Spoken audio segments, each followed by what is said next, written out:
Just trying to put a finger in my eye, I think. Yeah, it's funny shooting. I know it feels that way, but we'll see.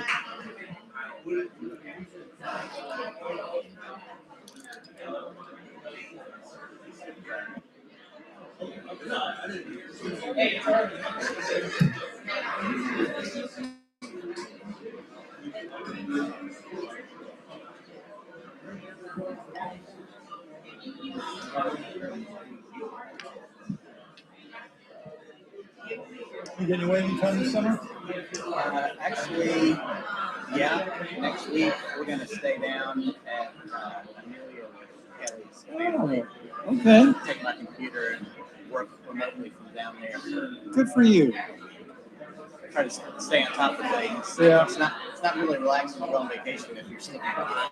But I think if I always take my computer with me because there's always something to be signed off on or whatever. I'll worry about it not getting done. And it's,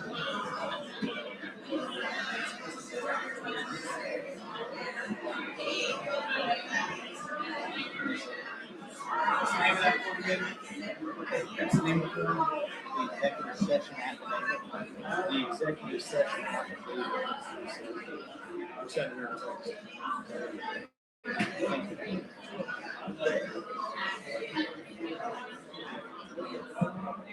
Can I help you something, Patty? You in? Okay. Yeah, volume was up. It was up almost all the way. How are you? Good. Good to see you. That was this morning. We actually got some of yours on. Just right, we'll do right first again. We won't have the. That's fine. The notices have gone out. Just- so I'll just make the announcement. So people are to have the notice for next week. See, where is it?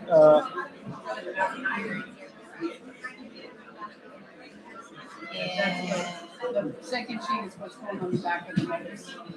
Because you hadn't seen it, and I didn't get your print the thing out. I think that can be printed on the back of every notice. The front sheet is on my website. It's a pop-up box on the website.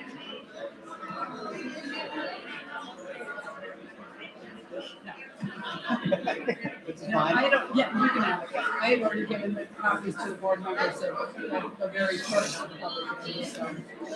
Mr. Harris. Right. Tell me when her audio is right.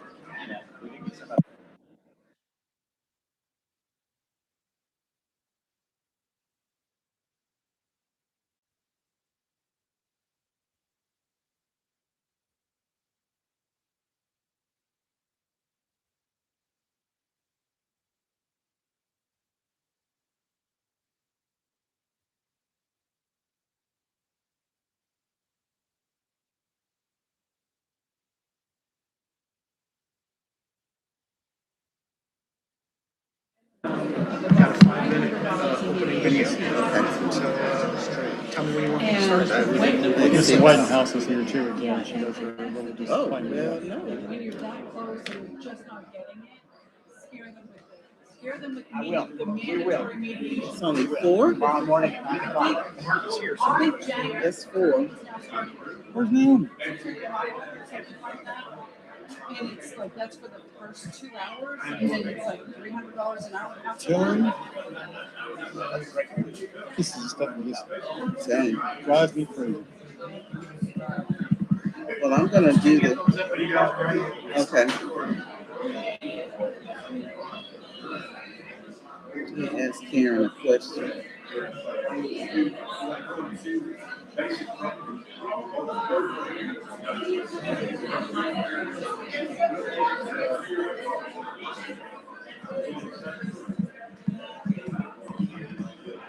One more to walk in.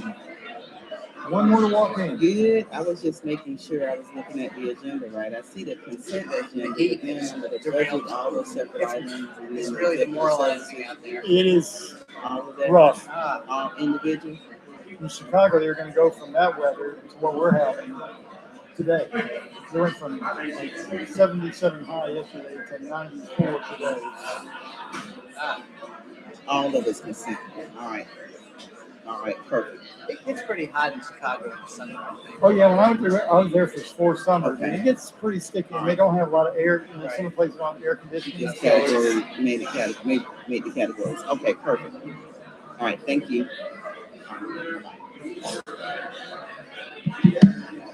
So we don't have one Leroy.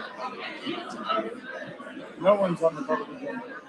But now, who knows about the village rate? I don't know. I can't tell who out here might be on that. I don't know. Haven't had anybody so far, but one never knows.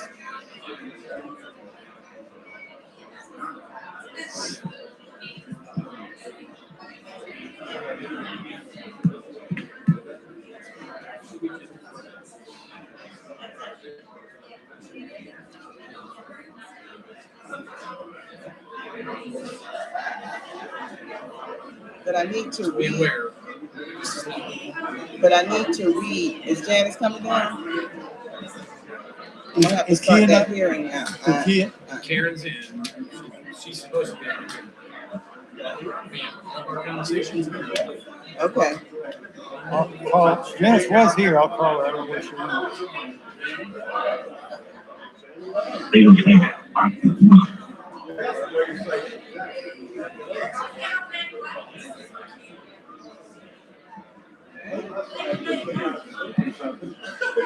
Hey, you go ahead. Naomi will be here. She's always here. No, we don't.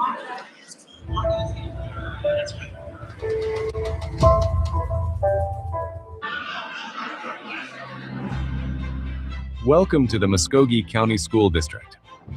Serving approximately 29,000 students across 56 schools and programs, and supported by nearly 5,500 dedicated professionals, MCSD is committed to excellence in education. Our vision is to be a beacon of educational excellence where all are known, valued, and inspired. Our mission is to inspire and equip students to achieve unlimited potential. Together, we are building brighter futures for every student every day. We are the Muscogee County School District.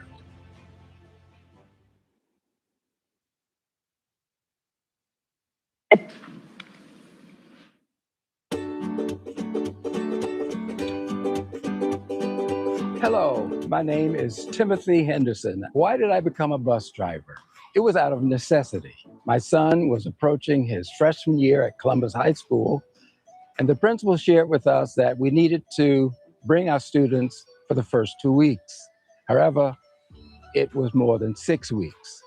After that time, I said, instead of complaining, instead of saying, this stinks, make a difference.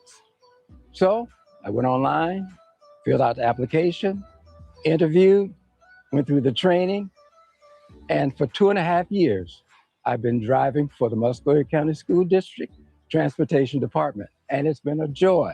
Coincidentally, I got my son's route also, and I had to leave him one day because he was not on time.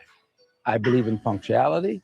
I believe in thoroughness in terms of being responsible, and being a bus driver for me has been a real joy at this stage of my life. Hola, mi nombre es Bon Marie Cardona y yo llevo manejando autobuses escolares por 2 años. El cambio vino porque necesitaba un cambio de ambiente. Estaba trabajando en un trabajo corporativo por los últimos 10 años, luego de haberme separado del Army.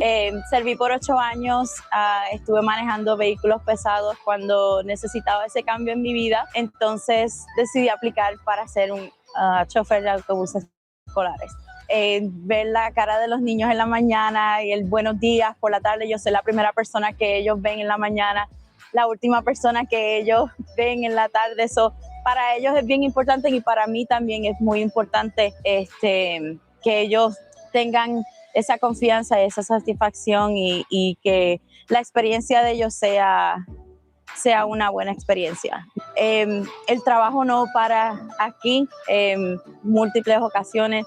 Yo he ido a juegos de baloncesto, juegos de pelota, graduaciones, porque los niños tenemos ya esa relación.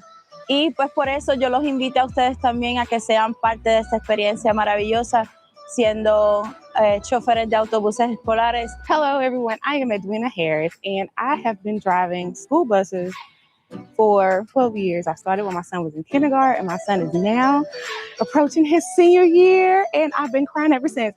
But as a bus driver and as a parent of a student that goes to the same school system that you drive for, it is such a great experience because you are able to get your kids to and from school. You're able to get other kids to and from school. And my why is because I'm there for my son and his friends. And it is a great joy to join the Muscogee County School District Driving Transportation Department because we are a team of one and we make sure we get your students to and from school safe every day. So come join us and take the wheel for our future. Así que únete a nosotros y ven a tomar el volante por nuestro futuro. Come join us and take the wheel for our future.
Good evening and welcome to our regularly scheduled board meeting, along with the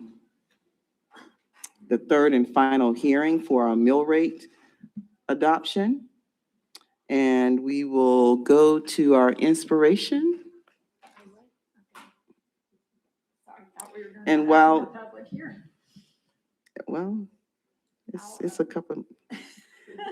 I will say we can do our Pledge of Allegiance. You ready? Yeah. Okay.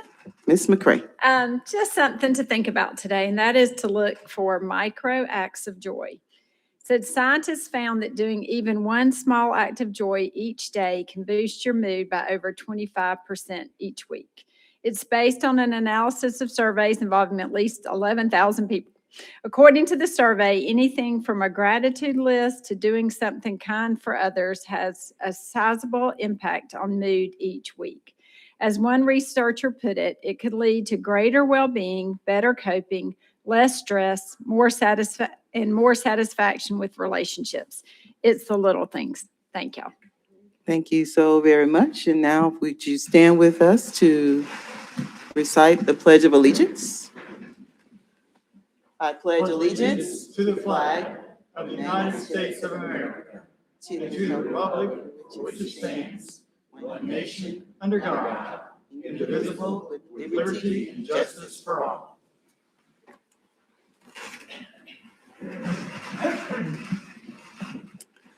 Did you hear from Ms. Tillery? I need a motion to excuse Ms. Nikki Tillery. So moved. Motion by Dr. Chambers, second by Ms. Fry. We'll take a hand vote. All in favor? All right, we have on the phone with us Ms. Margot Sly and Ms. Karen. Hello, Madam Chair. And how are you? Great, thanks. All right, and Karen Jones is also with us. Now I need a motion to approve the agenda. Motion by Ms. Buckner, second by Ms. Jackson. Hand vote, all in favor? Hand. All right. That's affirmative for you also, Ms. Sly? Yes, it is. All right, thank you. And now we will go into our third and final public hearing that is required. The hearing on the FY 27 general fund budget and the mill levy for calendar year 2027. And I will turn it over to our Finance Committee, Dr. Chambers. Okay, thank you so much and welcome to the public hearing, the third and final public hearing for the mill rate and the fiscal year 2027 general fund budget.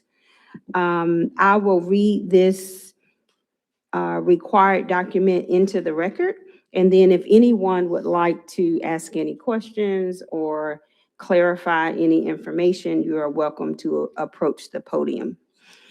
In accordance with Georgia law, Muscogee County School District will hold public hearings on the proposed fiscal year 2027 budget and fiscal year 2027 calendar year 2026 millage rate. All interested citizens have been invited to attend, and the following sessions at the Public Education Center Boardroom, 2960 Macon Road, Columbus, Georgia, on Monday, June 15th, 2026. We had a public hearing at 11 o'clock a.m.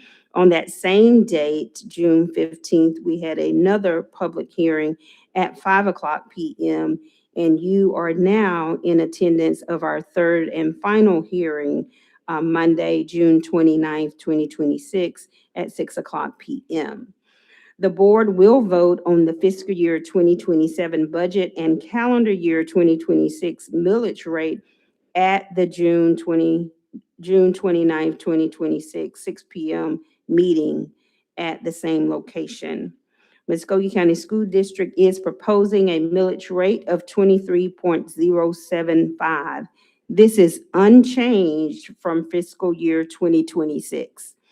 I'll say that again. This rate is unchanged from fiscal year 2026.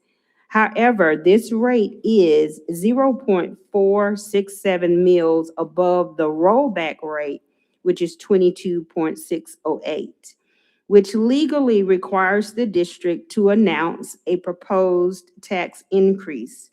State law defines a tax increase as any revenue gained above the rollback rate, even if the actual millage rate does not increase, because it reflects increased property values rather than a change in the rate itself.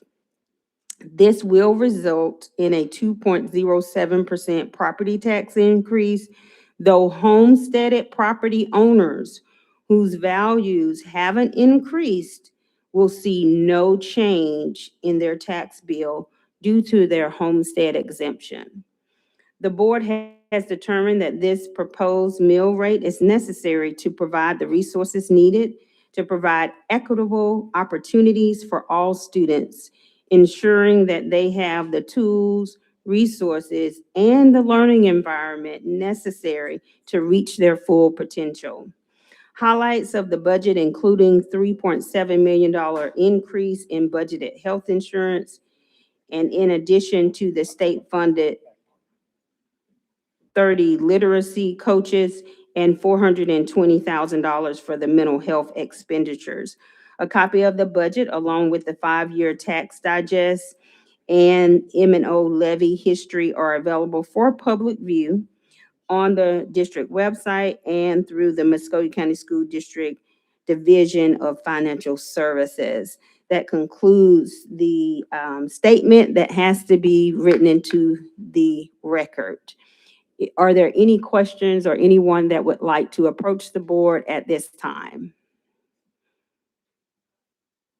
Okay, I've asked once and I'll ask one more time. Is there anyone who has any questions or who would like to approach the board at this time? And for the third and final time, I'll ask, or is there anyone that would like to address the board at this time? Okay, hearing none, that concludes our third and final public hearing on the mill rate and on our general fund budget. And I'll turn it back over to you, Madam Chair. Thank you so very much. Also, we have from our tax assessor's office, Ms. Whitehouse, if you would come and make your presentation as well. Thank you. Thank you, Madam Chair. Thank you, Board. Just wanted to let everyone know that the notices of assessment have hit the mail as of Friday, the 26th. So the appeal period has opened and everybody should be getting their notices any time now. I'm sure people are actually getting them today, but they were mailed on the 26th. The notice looks very, very different this year. On the back of every notice is an explanation of the changes on the notice of assessment. And my office is ready to help answer any of the questions. The notices will no longer have the estimate of taxes on the bottom of them that they've had in the past. This is a change that was put into place by the General Assembly in House Bill 566. This was not a change that we implemented. It was implemented by the state. What it does show is the estimated tax savings as a result of things like the homestead exemption or any special assessment that a property owner may have. So if you need assistance calculating your estimated taxes, we have some online tools. The back of the notice of assessment has a QR code and some websites that can direct folks to some online tools, but they're also welcome to call our office and we'll help walk them through the process of estimating their taxes. And that's pretty much it. All right, thank you. Are there any questions, Ms. Frey? If I remember correctly, you mentioned in previous meetings that the time period for homestead exemption filing has extended to the deadline for the appeals. Is that correct? That is correct. So if you missed filing it earlier and you were in your house by January 1st of this year, you can still apply for homestead for this year. You have until the end of the appeal period.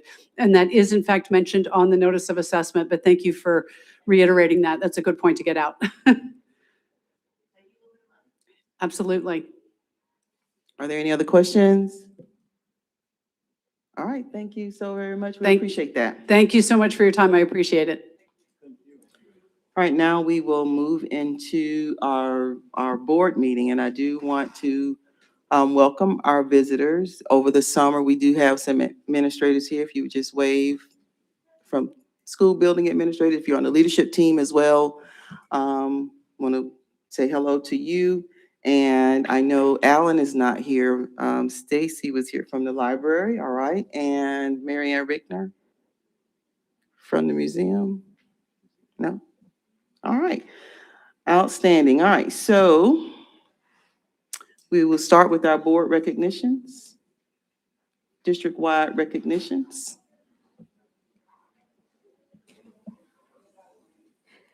We did have some kids come in over this for the summer. They took their time to come get recognized today. So I want to start off by saying the Muscogee County School District proudly recognizes the outstanding student athletes who earn first and second place finishes at the GHSA 2A State Track and Field Championship.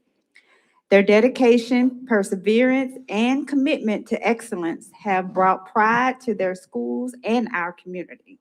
We congratulate the student athletes from Columbus High School, Shaw High School, and Spencer High School for representing MCSD with distinction and demonstrating exceptional sportsmanship and competitive achievement at the state level. Please join us in celebrating these remarkable accomplishments and honoring these students for their hard work, determination, and success.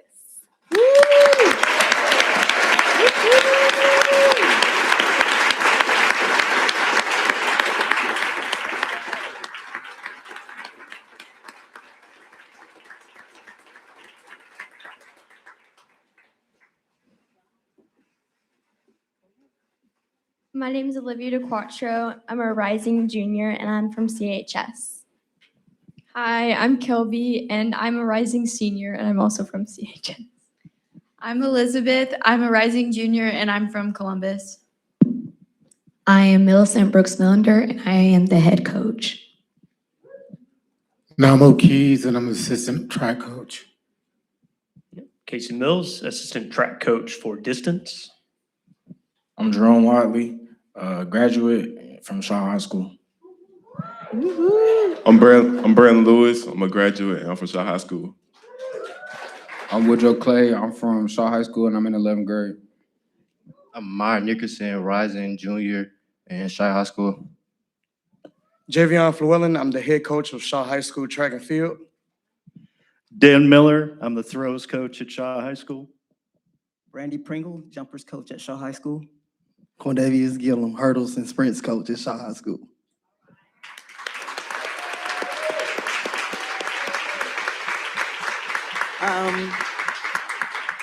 So didn't the Shaw girls, They're next. are they next? Yes. Okay, I'm jumping in, okay.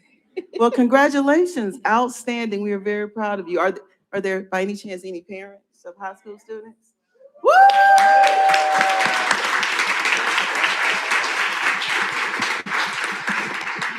That's awesome. They usually leave the parents at home. That's great.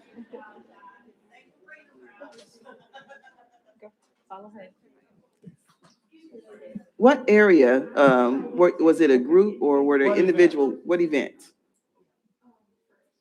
Okay. Tell what place you were in the event if you wouldn't mind, sorry. Go back to the microphone. The event and your place. I came first in the 3200, second in the 4x8 and mile. I came first in the 800 and second in the 4x800. I came second in the 4x800.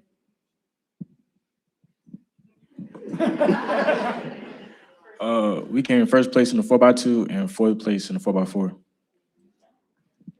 Okay, first place in the 4x2 and fourth place in the 4x4. We came first place in the 4x2 and ninth place in the 100. First place in 4x2 and fourth place in 200. They also broke a state record in the 4x200 as well.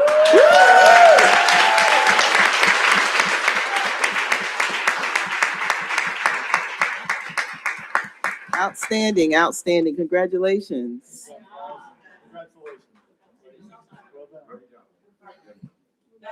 Thank you all. Thank you. Congratulations. Good job, good job.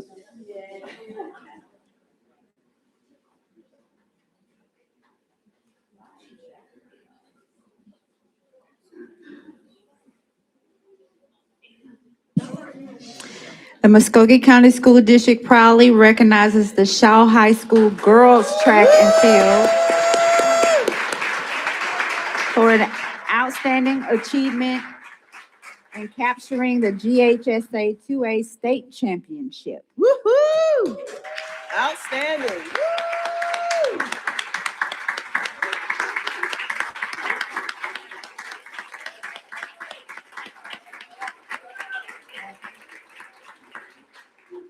On May 14th in Athens, Georgia, the Lady Raiders earned the state title with a team score of 96.33 points, demonstrating exceptional talent, determination, and teamwork throughout the season. This remarkable accomplishment marks Shaw High School's first team state championship since 2001.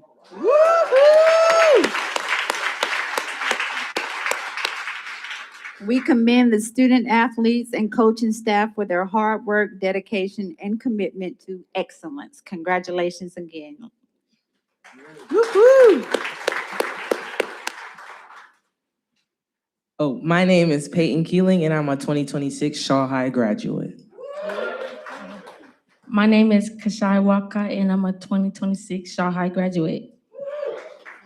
My name is Ariana Riley and I'm a rising senior. My name is John Kira Davis, and I'm a rising senior. My name is Ajaya Scott, and I'm a rising senior. My name is Samaya Fields, and I'm a rising 11th grader. My name is Michaela Bledsoe, and I'm a rising junior. My name is Olivia Rowland, and I'm a rising junior. My name is Kayla Wright, and I'm a rising sophomore. Again, Coach Llewellyn, Coach Gillum, Coach Pringle, and Coach Miller. In this state championship group, these girls also were runner-ups last year. This group also has completely demolished and changed the Shaw High School's record books for track. In this group, we also have an athlete that has received a full ride scholarship to Livingstone University, Peyton Keeling. And put together, these young ladies have a combined 3.5 GPA.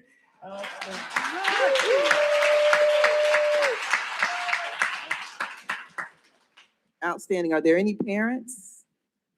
Yay! Woo! Congratulations. Congratulations. Outstanding. Outstanding. Great job, ladies.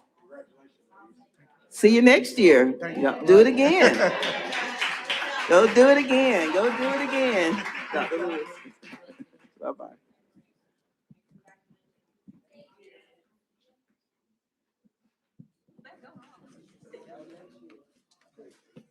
Oh, I'm sorry.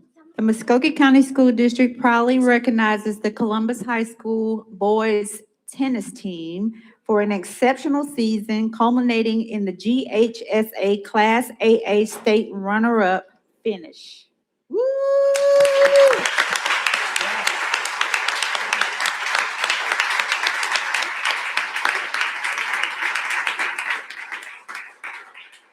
The Blue Devils completed the season with an impressive 15-5 record and earned the title of region champions, demonstrating outstanding skills, determination, and teamwork throughout the year. Individual honors were also awarded to several student athletes for their excellence on the court. Mac Dickinson and Jaden Shaw were named to the All-Chattahoochee Valley First Team, while William Brown and James Jimmy Russell earned All-Chattahoochee Valley Second Team honors. The team's accomplishments have brought great pride to Columbus High School and the Muscogee County School District, I forgot where I was, and the entire community. Congratulations, guys.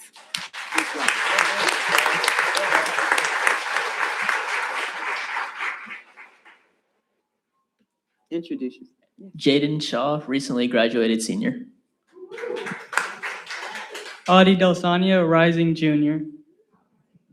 Jahan Delsania, rising junior. James Russell, rising sophomore. All right. And Will Ginn, head coach.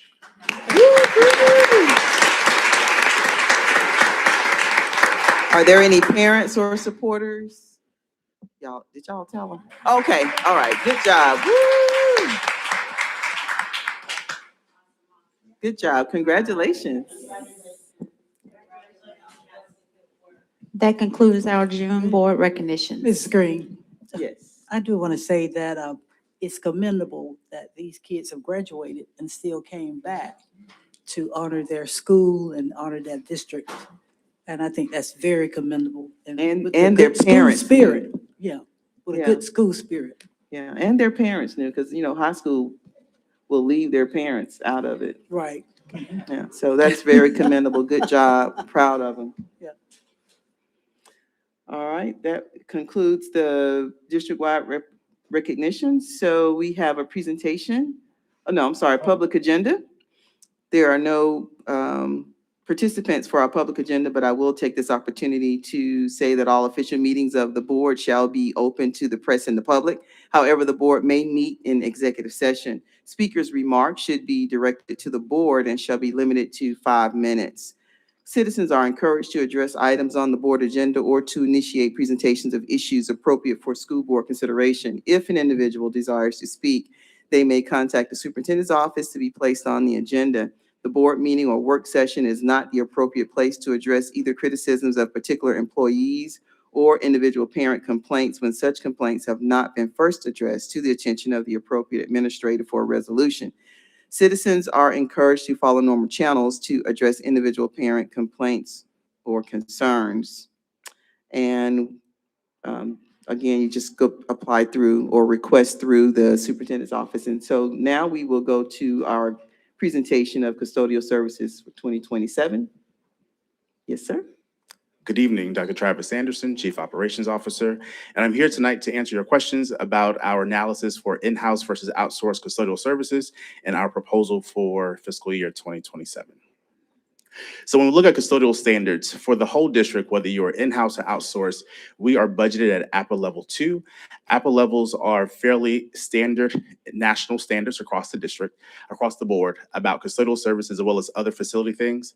What APA level 2 stands for is considered orderly tidiness, ordinary tidiness. And so it's a really described definition that our in-house custodians as well as our outsourced custodians have to follow in order to make sure they're meeting our standards. The standards are based upon our frequency expectations as well as our inspections. That's how we monitor and inspect what we expect. You should receive this information in detail in your email so you can see the exact frequency chart as well as what we are expected and inspecting them on. So we inspect all those areas. They have areas that they are supposed to address, the type of task associated with each area. And then there's a frequency that talks about when they're supposed to do different things in those areas. And again, this is for outsourced and in-house custodial services. This is just a snapshot of what the frequency chart looks like. It is a very long document, but this is just a small snapshot of one particular area in a school and how frequently they're supposed to do various tasks, whether you're in-house or outsourced custodial services. We inspect the very same areas that are outlined in the frequency chart, and the ratings can either be failed to meet expectations, needs improvement, meets expectations, or exceeds expectations. If they are an in-house custodial service program, it is the principal's responsibility to make sure the custodial team is meeting those expectations.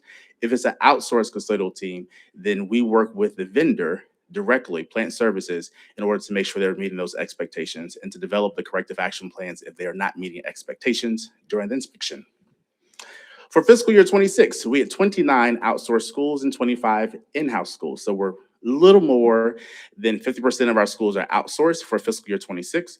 Primarily, most of our elementary schools are the ones that are outsourced for fiscal year 26. So when we look to prepare for a new fiscal year, for fiscal year 27, we always weigh the same options. Is it better for us to do in-house custodial services?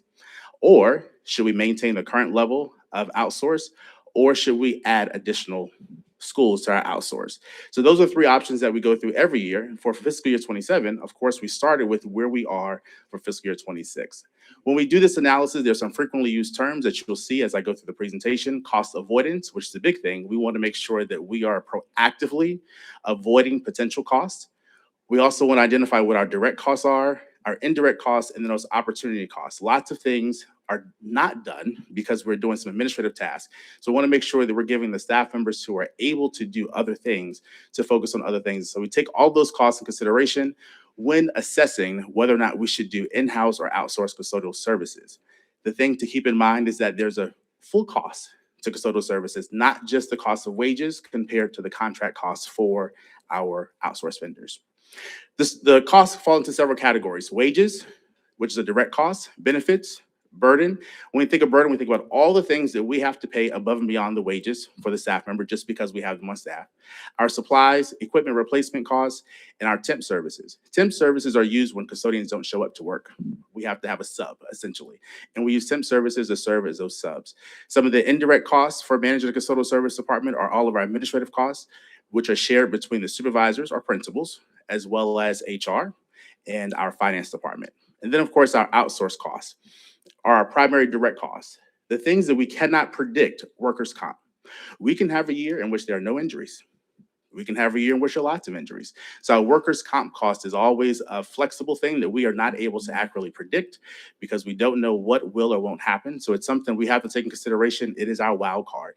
The fewer number of custodians that we have on staff, the less likely we are to have workers' comp issues. The more custodians, the more likely we are. So those are our expense categories when you look at the totality of a custodial program. When we start to assess whether or not we should make a change, we take some general assumptions into consideration. The first one is that we assume we're not going to give raises. The next one is that we assume our vacancy rate and turnover rate will remain the same. This year for our in-house custodial services, that was about 21% turnover rate throughout the course of the year. a significant amount of staff members that are being interviewed, hired, and going through that process for the principals.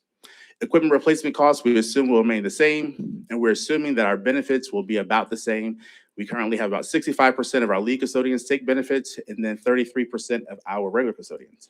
So those are assumptions that we keep in place in order to do the calculations.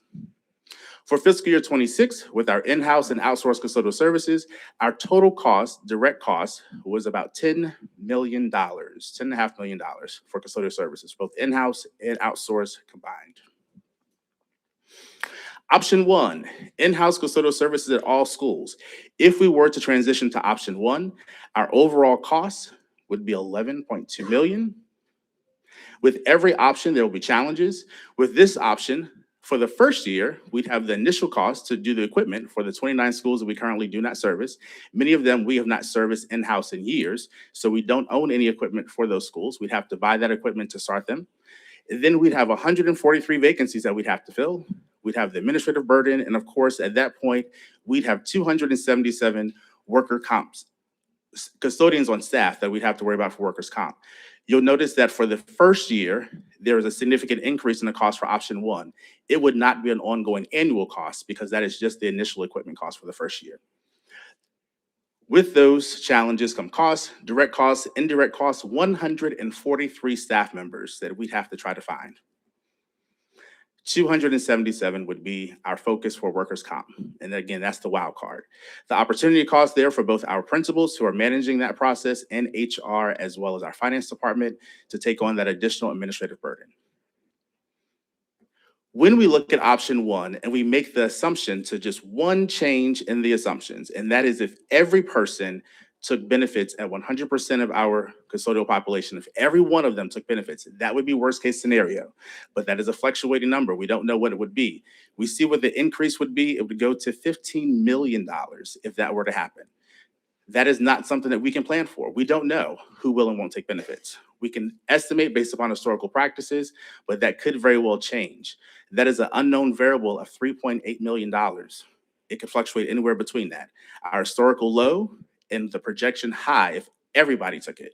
We don't ever project that all custodians would take benefits, but we have to be prepared for anything in between if it increases at all. Option 2, if we maintain our current fiscal year outsourced levels, the budget would be one second. Sorry, my mouth is a little dry. Bottle of water right there. Thank you. Thank you very much. Option 2, if we maintain our current levels, the budget would go to $11 million, a little more than $11 million. Of course, with that option, there are challenges. It does not address the principal's request. Principals have requested, some principals, not all. To be fair, not all principals have requested. Some principals are requesting to go outsource because they do not want to deal with the challenges of managing in-house custodial services. And so there are principals who've made those requests, and if we go with this option, we would not be able to address their requests.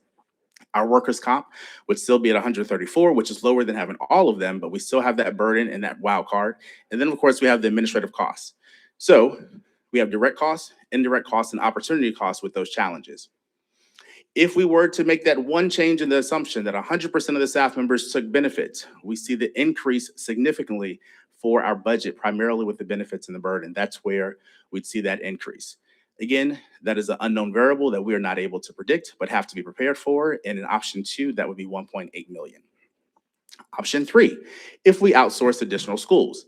What we are proposing for option 3 to outsource additional schools are Blackman Road, East Columbus, Gentian, and Jordan. 2 of those are at principal's request. Option 3, with the basic general assumptions, is $11 million. We still, of course, have challenges. No option is free of challenges. We have the workers' comp flex card, but that number is going down. That variable number is going down, and we still have the administrative costs and the opportunity costs for 108 custodians that we have on staff. If we were to assume that 100% of the staff members took benefits, it would go up to $13 million.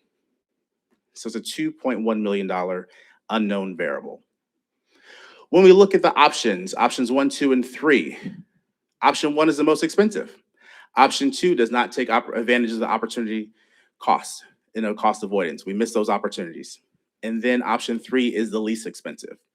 When you look at them, you see there are certain areas in which we have outlined what our cost avoidance are, primarily in benefits and burden, and then supplies and equipment. That's where we have the opportunity to avoid some costs. You'll notice with all of the options, as the outsource number goes up, the other numbers go down, but the total number decreases as well. So even though the outsource contract value is going up, all of the other numbers are going down, which causes the total number to go down. So option 3 is the least expensive, and you can see the difference between the two options, which leads us to our recommendation of option 3, which is what is currently listed in the budget, as well as the contracts that are listed to be approved. Any questions? Yes, we have questions, and what I see is all of the options are over $11 million. And I would think that considering either way, we're out of $11 million, over $11 million, that the schools who want the outsourced ought to be given the outsourced, and the schools who want their Mr. Johnnies in the building should have their Mr. Johnnies in the building. Because I was expecting to see significant difference. But I don't see that. And so and the industry standard that we are contracting with these outsourced people, I don't accept that they can have up to 2 days of dust on the floors or in the corners. And I think that we ought to have MCSD standard instead of going by the industry standard. There needs to be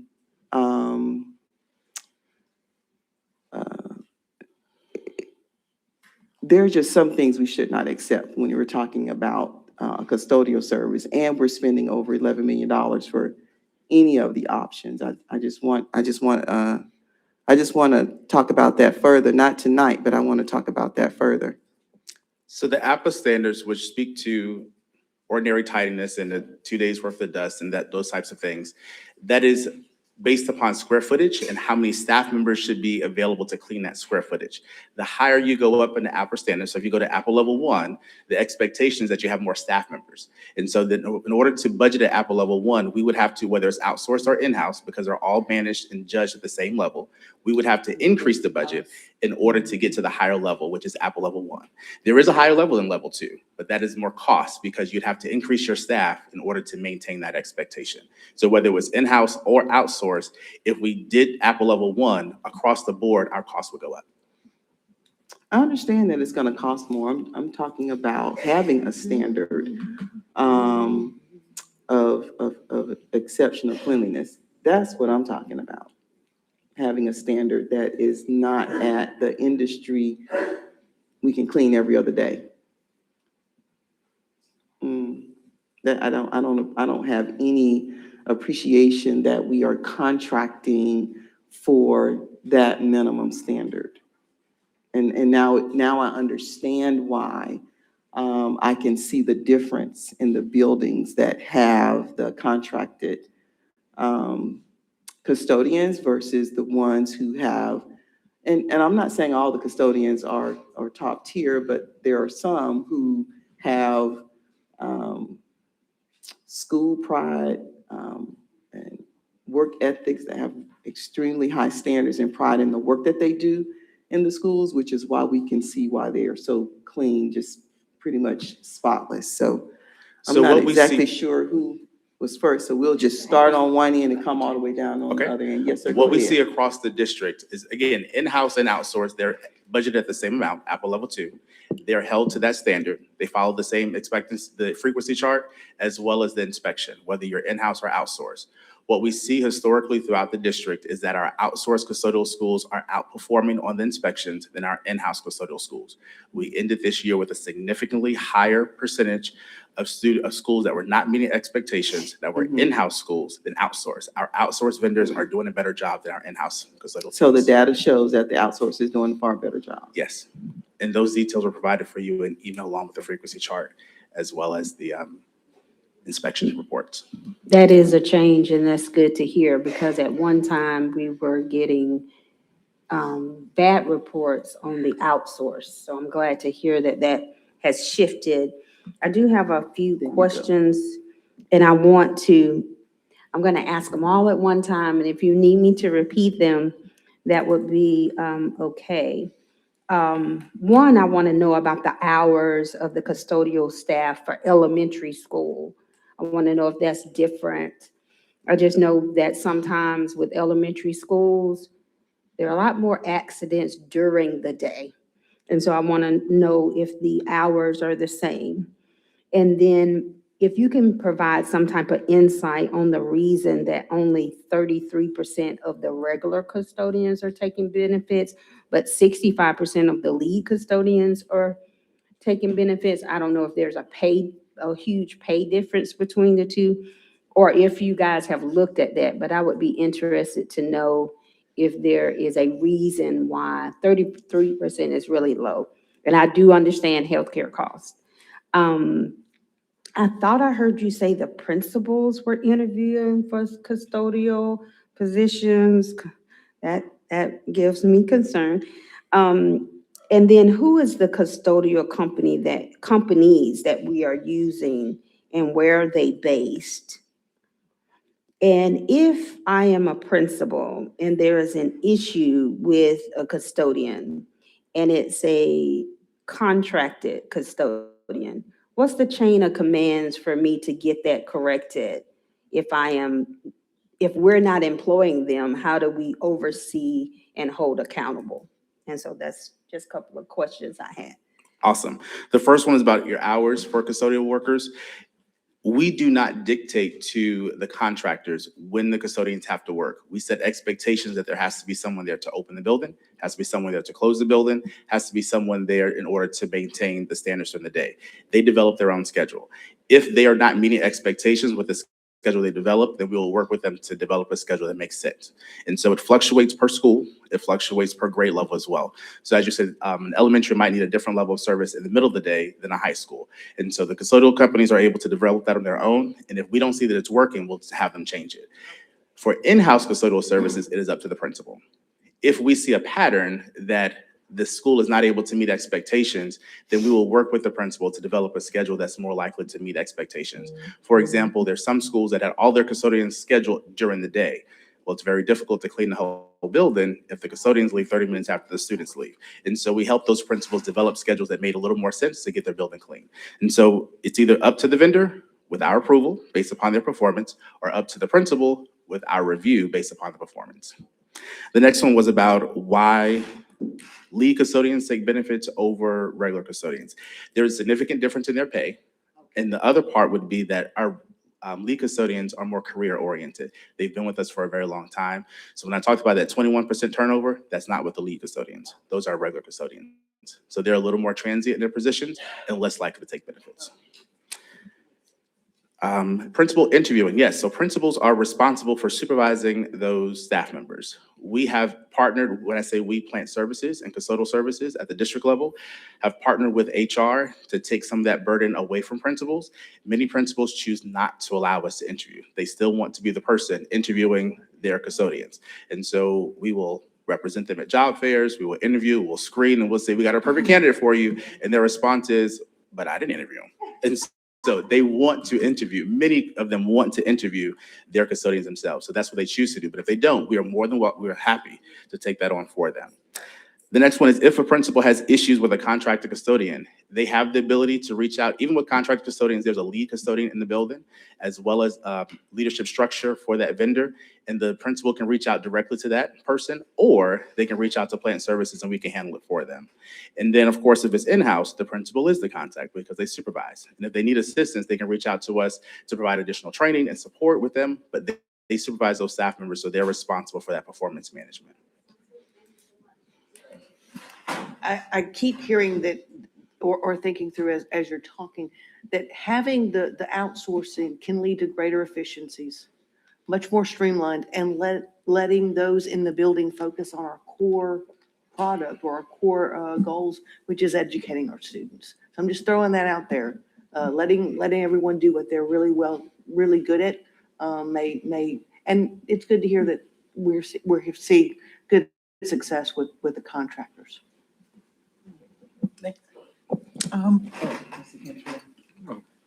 She can go first. It don't matter. You go.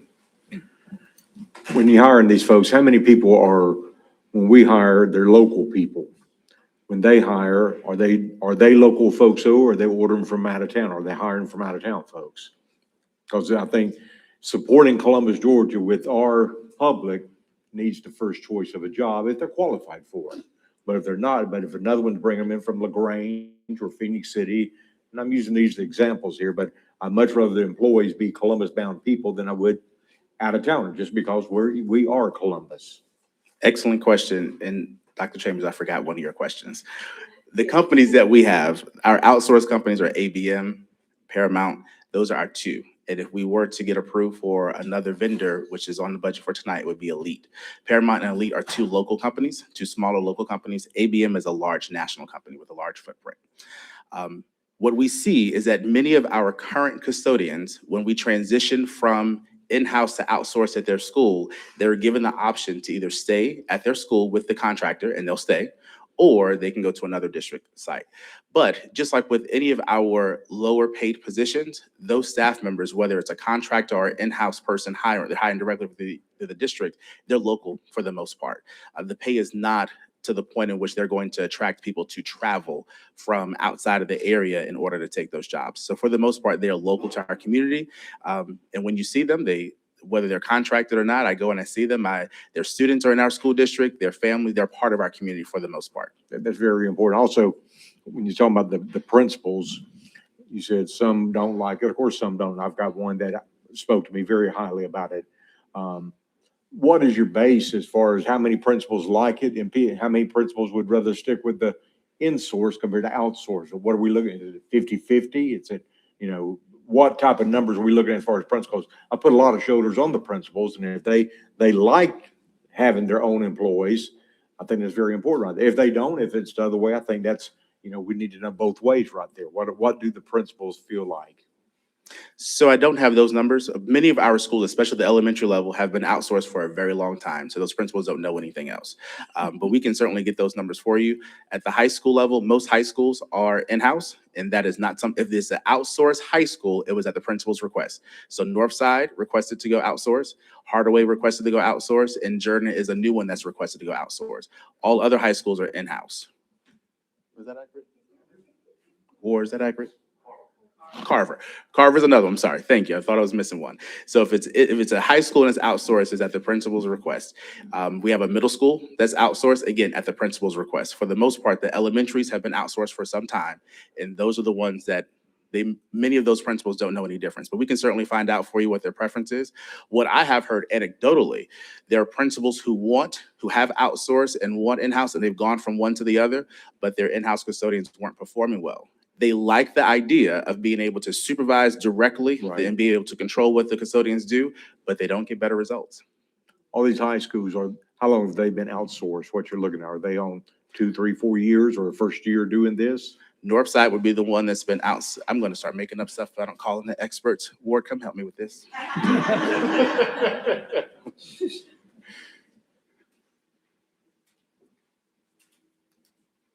Northside is the longest one that was outsourced. High school, Carver, will be year 2 for them. And of course, Jordan will be approved, approved. They'll be going out this year, first year. Ward, how long is Northside? And Hardaway they're on their 3rd year at Hardaway. And how long has Northside been doing it now? About 5 years. About 5 years. Okay, thank you, sir. That'll be all, Madam Chair, from me. I was wondering as you explain all the costs involved. So you also showed us a sample sheet of all the various items and the ratings. So I'd like to know, let's say we showed a sample sheet, not the whole sheet. You said there were a lot of items on there. So let's say there are 100 items, and let's say how you rated, there were 3 options: meet, not meet, and need improvement. So meet means maybe 75%, 75% okay with of items, or 50%? What does meet mean, and what does not meet mean, and what does need improvement mean? Also, um, I know it sounds like, I hope we're not just leaning or preferencing outsourcing because it's more, it's more cost effective. Um, as Mrs. Green said, it's oftentimes we need to consider not just cost effectiveness, but also if the buildings are being cleaned. As Mrs. Chambers indicated, and which I thought would continue to happen. And actually, nobody's talked to me about the custodial. At one time, they did. They all talked about how they liked our employees, because I always thought that the difference between the outsourcing the custodial staff and the having our own employees was the difference between people who own houses and people who rent it. When people who own houses, they invest in the house, in the neighborhood. People who rent, they're temporary, they're transient. And the custodians that I do know, they love their schools. They wear their school shirts. They participate in the games. They even some go to the games. They are involved in the community, in the school community.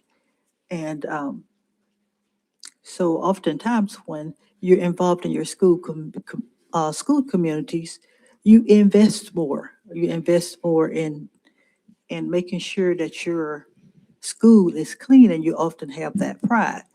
So I like to know how they're rated, because to see, in my own mind, when how they're rated, like 50%, how do you define meet? How do you define not meeting?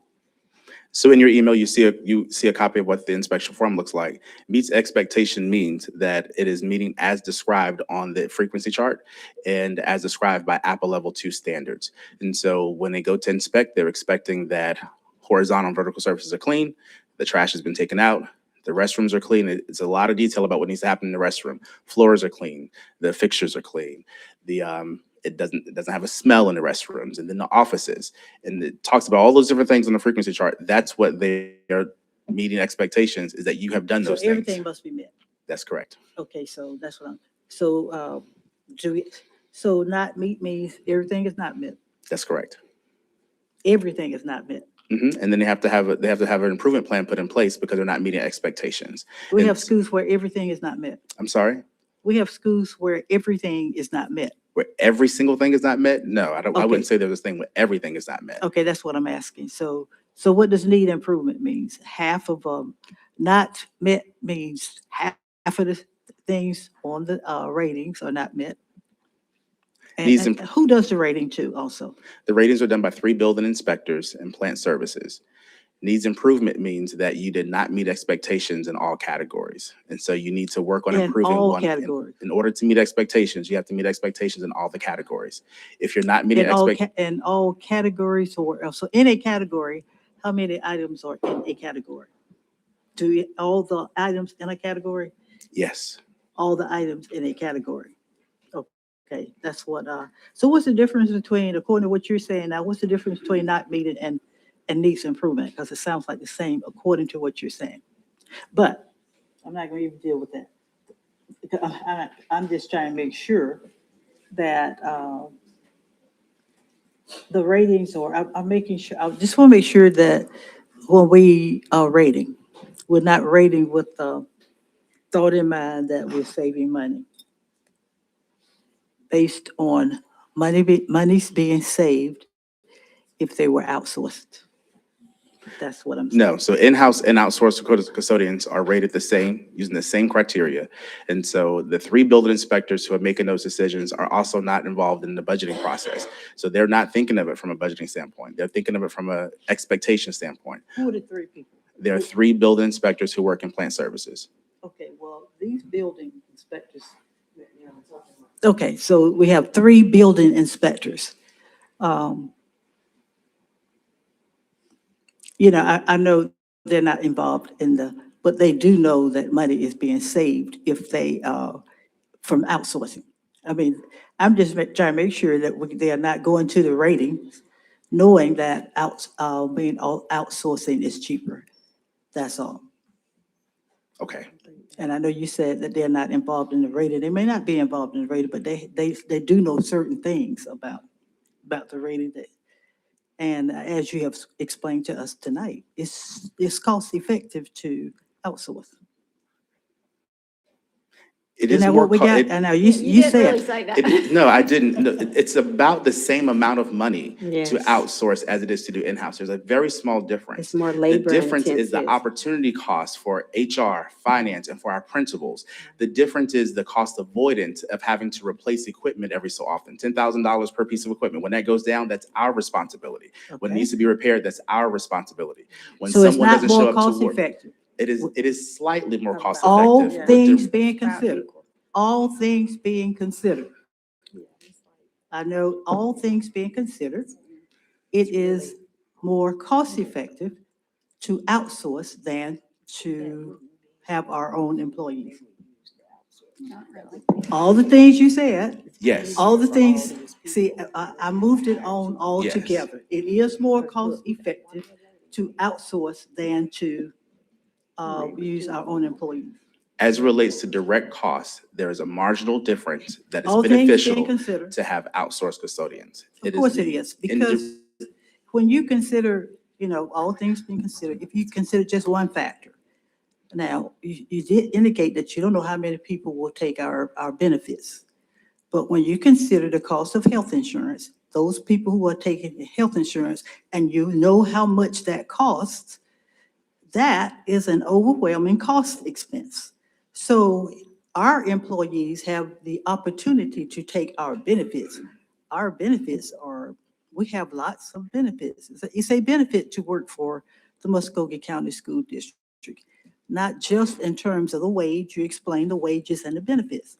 So even when you consider those, to me, we know just from that aspect, it is more cost effective to outsource. As a matter of fact, most of the times when we outsource anything, we are outsourcing because they take on the responsibility of finding those employees. But we also, in general, most people take it on to save money. Generally, it saves, when you're outsourcing, money is being saved.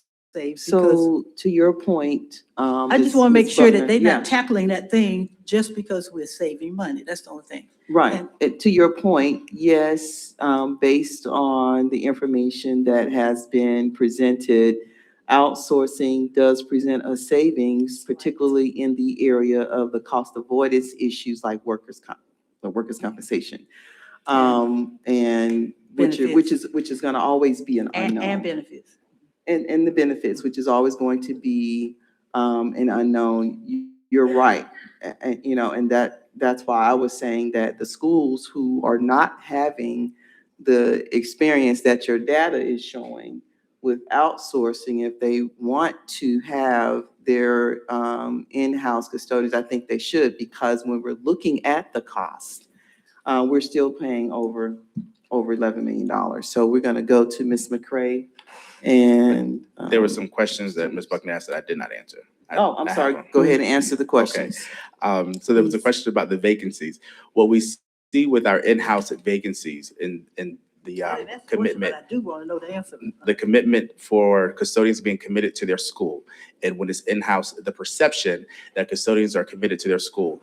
I think that what we have seen since COVID with our vacancy rate across the board, whether it's bus drivers, school nutrition, teachers, what we've seen with that is that we no longer have custodial teams, whether they're in-house or outsourced, that are dedicated to that school and their long-term.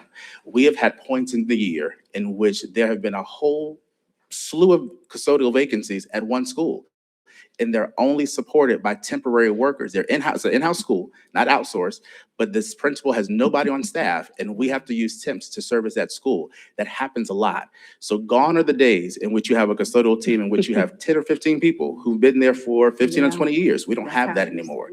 And so our vacancy rate at 21% is significant, and sometimes it hits schools harder than others. There's several schools throughout the year that had no custodians. They were in-house, no custodians, nothing but temp workers. And that's far worse than outsourced, because even though they're outsourced, they're still assigned to that school and they come to that school every single day. They wear the school t-shirts. They are part of the family. They just don't get paid by Muscogee County School District.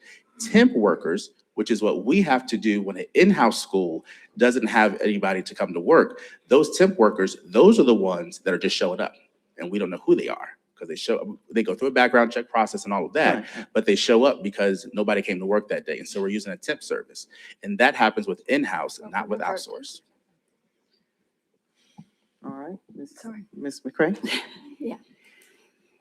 First, some of this started because in our budget, it looked like we were trading $660,000 for $1.7 million for these custodial services, which is a significant difference.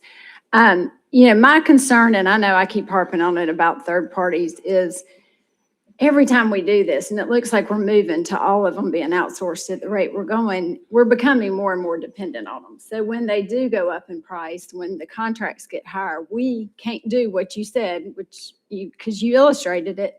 To go back to 100% in-house would be very expensive from all the upstart things. So the more and more we go down this road, the more and more we are dependent on people outside of our realm to take care of our needs and as to what they'll charge us to do. So that's, one of my biggest things. I like to keep our stuff in-house. I like to keep it with our people. I like to know more about who's in our buildings, and we have more chance to we have a better chance to pay our people better if we are not having to pay all these third-party expenses. I don't feel like it's total apples to apples, because as you mentioned, the hours we're probably getting from these outsources are not the same as what we're getting from our in-house. And if we have to go up on the hours that we need from the outsource, that's additional money, right? I assume we're paying them. No, we don't pay by the hour, we pay by the expectation. So they are expected to meet the same expectations in the frequency chart. If our principals schedule their staff members to work 40 hours a week, and they have 4 staff members in order to meet the frequency chart and the expectations. But if the vendor, for whatever reason, if they're able to schedule their staff members at 30 hours a week and meet the expectations, that's not for us to decide. As long as they're meeting the expectations, what we see across the board, whether it's in-house or outsourced, they're working the same number of hours because it's the same work that's being done. But it's not for us to tell the vendor how many hours they have to work, which also works in our favor. Because if there's a school, some of our schools are challenging. Our brand new schools are easy to clean. We build them with that in mind. Some of our older schools are harder to clean. And so the outsourced schools that are harder, elementary school, a multi-building campus, a campus that's not very accessible, that has old custodial closets and old flooring, it's harder to clean those schools. That's their responsibility. That's their overtime, not ours. Because we're not dictating how many hours they work. We're dictating what they do. They decide how they accomplish it. Again, I'm very concerned about the dependency issue. I also don't like the idea that we're doing it for principals that we're not asking for it. If they were happy with their current service, I don't know why we want to make this change. So I can address that. If they have not requested, if the existing principal has not requested to go outsource, the only time that we go outsource would be when there's a principal change. So if you notice, those are new principals. And so those are the ones that go outsource, the new principals. And so they haven't had a chance to be in the building for years and to establish it. It's the new principals, when there's a change, is when we go outsource unless a principal requested. So that's how we get those. The trend seems to be that we're trying to outsource everybody, but I will let everybody else finish. Is our goal to outsource? Is that our goal? Our goal is not necessarily to outsource all schools. Our goal is to be good steward of taxpayer dollars, to make sure that we are meeting the standards that we need to meet across the district, and to allow our principals to focus on what they need to focus on, which is instruction. Okay, so once again, is our goal to outsource? Our goal, we don't have a goal to do 100% outsourcing. Thank you so much, Dr. Anderson. I want to ask just a follow-up question about cost. Are we, just for clarification, are we competitively bidding? We're putting out an RFP, competitively bidding, and we're rating each one of these vendors based on cost and their past performance? What are we looking at? So we are using a state competitive bid, so they have already gone through Oh. a state competitive bid process. Okay, To include our local vendors, they've already gone through that process, and so we Okay, are good. able to compare what their services are. We are able to identify what their past performance is. Many of them we've already worked with in some capacity. They might have done small contract work for us. Not when I say many, our two smaller companies that we're bringing on outside of ABM, which has a large national footprint. okay, They've already done work for us in the past, so we know their work, and we are intentional about trying to identify those smaller companies because we see that they do a better job when okay. they are able to have 5 or 6 schools as opposed to 22 schools. And so we want to have more and more of those smaller local vendors that are established in our community. Not Sure. only are they hiring from our community, but they are based in our community. Okay, that sounds good. And they are charging us based off of the square footage of the building, correct? That is correct. They charge off of square footage, not hours. Okay, perfect. Sounds good. Thank you. Anything else? All right, thank you so much. Thank you.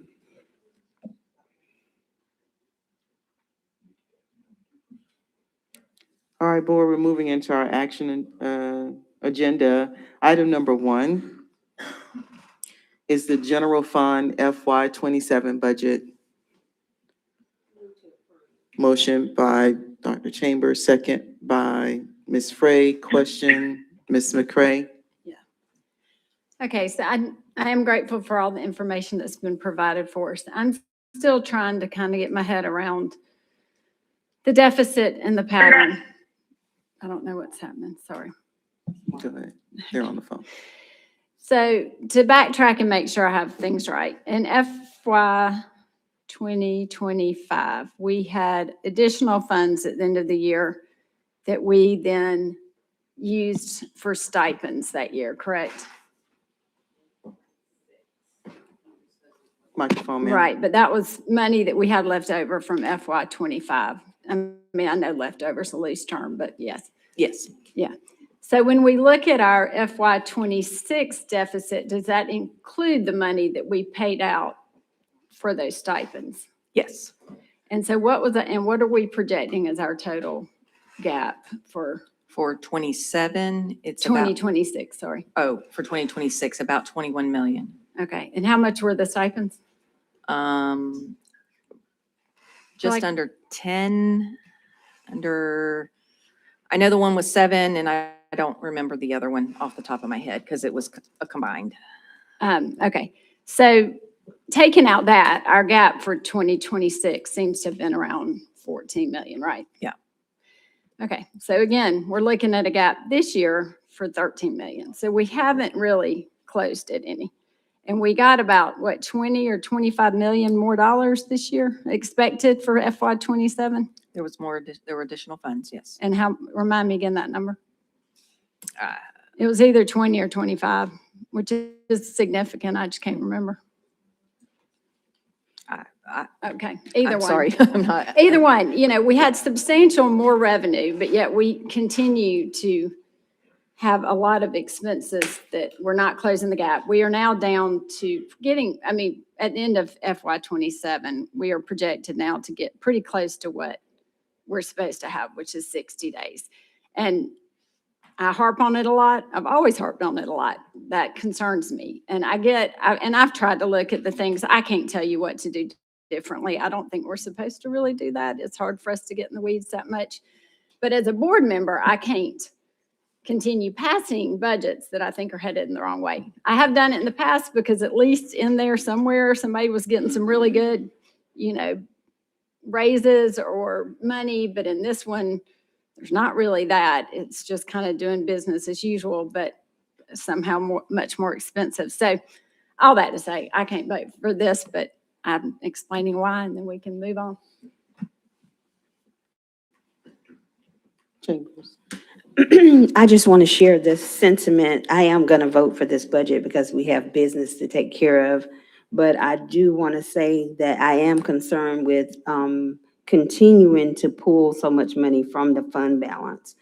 But I do understand or let me not say I do understand, clarify for me the increase in healthcare costs, the increase in other costs for the district, and how that's affecting the budget, and why we're having to pull more money out of the fund balance. Do you want that you want me to comment right now or just get that for you? I want you to give me like a summary. I don't expect like line item by line item, but because we are pulling that amount of money out of fund balance, if we're not adding a new program, if we're not increasing student head count, which we are not, there is a reason that the budget is going up. I don't want to assume, but in the back of my mind, I'm looking at the increase in healthcare costs. The state keeps going up on what they charge us to cover benefits for our people. Since 85% of our budget is employees, in the back of my mind, I'm assuming that the budget is going up because we have to pay our people. We have to make sure their healthcare is covered and things of that nature. But I want to hear from the CFO. What do you think is a summary of why the budget is going up and we're having to pull the 21 million out of the fund balance? Well, a lot of it, there's a couple different things. There are additional funds that we were getting from the state that, yes, they funded us 30 literacy coaches, but they didn't fund us all 30, all of the funds for that. So that, that's part of it. The health insurance, the TRS increases continue to go up. In addition to that, there, like you were saying, just the general cost of things is more. And that different things that we've had, the outsourcing of the special ed positions, that those are not an area that is probably where they're costing us less money.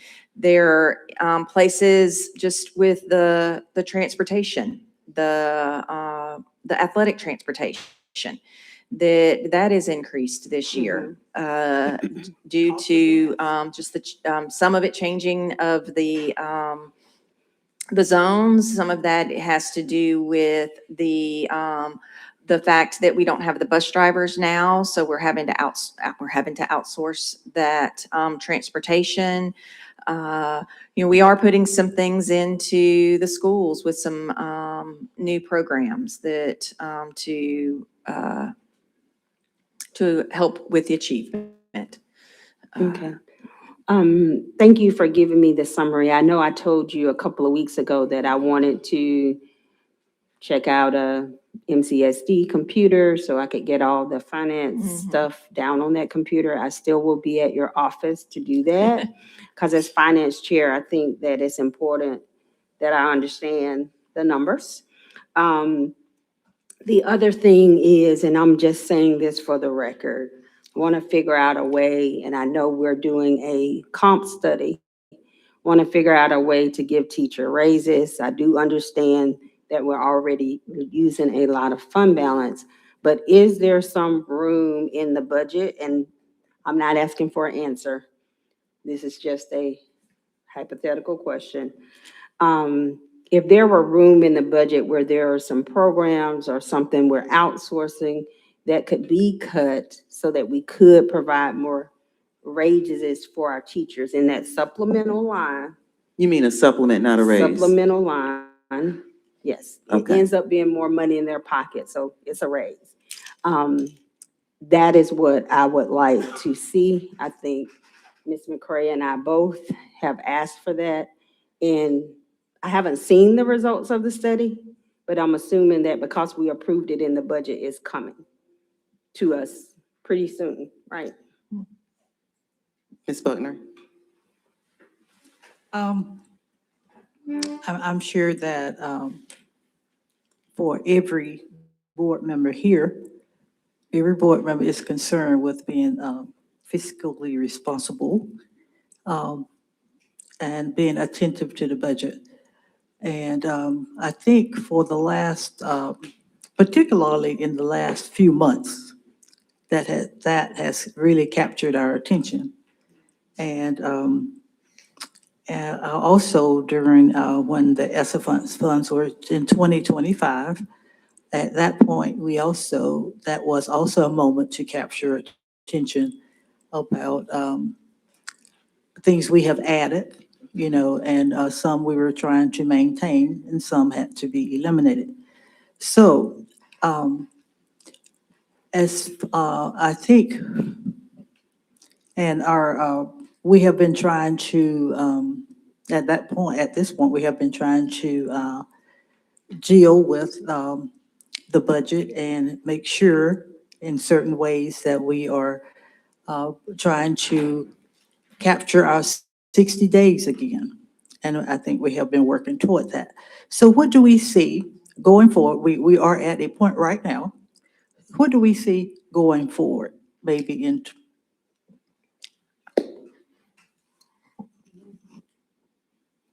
So one of the things we are doing as a cabinet, and this will be something that you'll get a chance to weigh in on, we are evaluating and costing out every single program we have in the district. That's going to take some time for us to do that, just so you can all have, and then we'll bring recommendations as to what we think you should consider cutting going forward. Clearly, there's either reduction in cost or increase in revenue. And both of those are hard to predict from one year to the next. Healthcare, we do know that's going to continue to go up. Pretty much guaranteed. We just don't know how much that'll be. So we're looking at all these programs and we're costing each one of those out. Then we'll bring recommendations, but you'll see the whole list and you can make suggestions or revisions to that or whatever. Because again, we get to the point where we're talking about programs and people, and programs are people. And so we just want to make sure everybody is aware that there are things that we have to look at. There are certain basic functions that I obviously have to run, but there are also choices within that we have to make some hard decisions. There are things that we do as a district and have done for a district, as a district for a long time, that we don't necessarily have to do. Some of that it falls into transportation, it falls in other areas. So there'll be some choices to be made. We'll bring those recommendations to you. But again, we feel like that this is a responsible budget based on what we have at this time because one of the charges was made to us early on was to avoid layoffs. And that's what we have done to this point. And we do budget parameters early in the process that were board approved, and that's what we built the budget on, was the board approved parameters. We had small group sessions with all the board members to kind of share where we were throughout the process, which brought us to the big budget we're talking about on the general fund budget today. Other things that we don't know and can't predict is federal funding. We started the budget term knowing what, or thinking we knew what the federal budget was. We got an email last week changing some of those federal budgeting streams. So there are adjustments we have to make within that as well. So again, some of those streams, even though we may think they're predictable, federal funding always used to be fairly predictable. That's no longer the case. So those are all things we have to take into consideration. And as we go forward, again, there are some things we don't have a choice on. When there's a special education identified paraprofessional, identified an IEP, we don't have a choice whether we want to or not. We will provide it. That's federal law. And those are all personnel costs. We're looking at how we can streamline those, but it might mean realigning some of those programs going forward. Some of the outsourcing is not because of choice. It's because we simply don't have the people, can't find the people. SLPs are a good example of that. Some of our specialized services in student services. So in order to make sure the students have the services they need, we have to outsource those in order to find that. And we're not unique in that.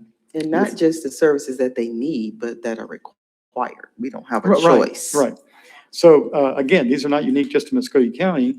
This is consistent across the state and nation. The federal funding streams are unpredictable. We're finding that everybody's having the same problem, finding some of the same professional staff. So those are all things we're taking into consideration. But like I said, we have been working on this for some time now. We're working on it and we'll continue to work on it. But we'll bring you the cost of every single program that we have in our district and bring some recommendations to you going forward. And then we'll need direction from the board as to what you want to do. Ms. Jackson. Thank you, Madam Chair. I am going to support this budget. And thank you, Ms. Bloodworth, for going one-on-one with me, explaining everything to me. But the one thing that concerns me is the mental health. And I know that grant is for middle and high school. And I was just, wondering if we can just look into maybe doing something for elementary, because, we know that we have some kids and that's in elementary that need some type of support. I know you guys gotta, some decisions to make, but, mental health just doesn't start in middle school. Right, you, ma'am. I know the grant is for, and I'm just saying maybe if we had something where we can give some type of service or just look into it. Well, I do know that a lot of that burden financially does fall on the district because IDEA doesn't even fund at 15%. And I think the congressional promise was somewhere around 20%. I think the average in Georgia is like 12% of that funding. So a lot of that will fall on local school districts because those services is not just, taking care of the needs of the students, but we are also required. And to your point, the earlier we can support, the better outcome we can see. Ms. McCray. I was just gonna say, if you would keep us up to date on the federal funding information, I think that would be good for us to know and be aware of and changes. You still have something? Yes, ma'am. Kia? And I won't belabor it, but I think what you just said was very poignant, especially as we're looking at the millage rate and everybody's talking about, all the money and this and the other. We don't have the money to meet the basic needs of some of our students. And that's the reality. That's the reality, is we need to make sure that we meet our basic core needs of our students. And so when we're talking about, maybe it's going to cost us a little bit more personally, like the bus driver said, let's take the wheel of our future. Sorry, just throwing it out there. Yes. Ms. Button, you got something? Tracked up for a second James, you about got what Ms. Jackson said when she talked about with her concern about elementary students. And I remember I went to a national school board conference, and there was discussion about students and the change of students' behavior. And I was in there about our middle schools. We have problems with middle schools, and at our games, a lot of times the problems were started by the middle school and the middle school. And then a lot of those people said, well, most of our stuff comes from elementary school. They were saying that, they have issues with, they were saying that they had more issues with that early students. And I was quite surprised by that. So I just want to comment on that, what you said about, and I know as Ms. we just have to look at it as we do the budget. I was started out to talk about the budget again. Of course, I will be supporting this budget.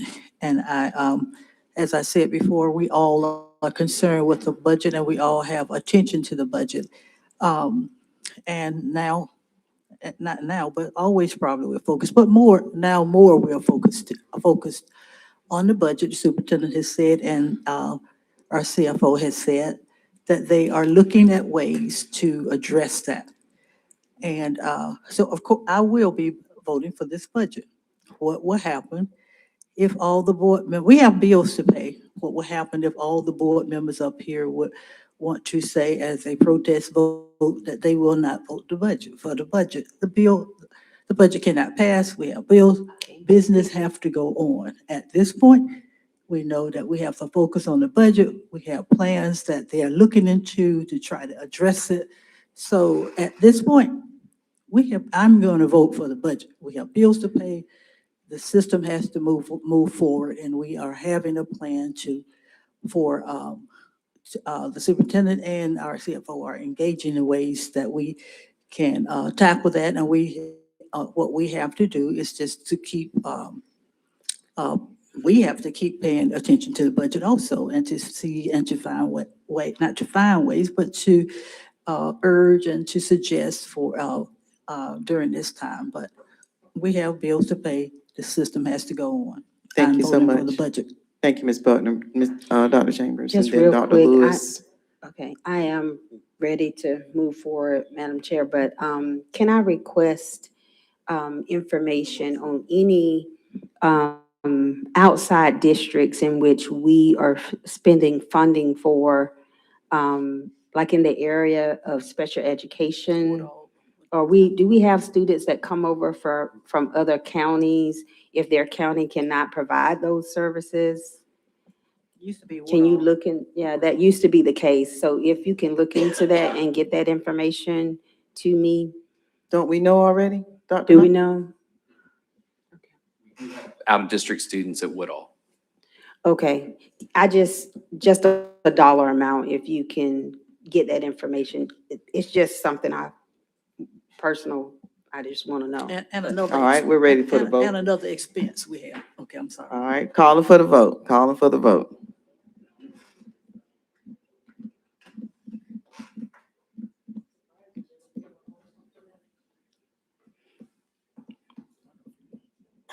Ms. Sly, are you able to vote? Yeah. All right.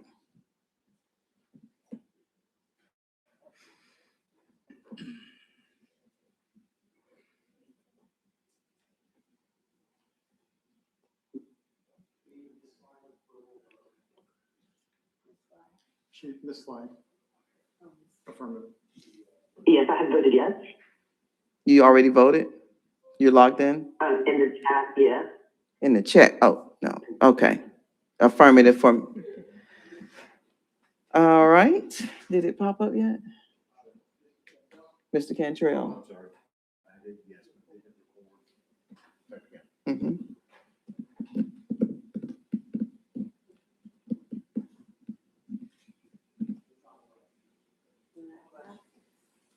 All right, that passes.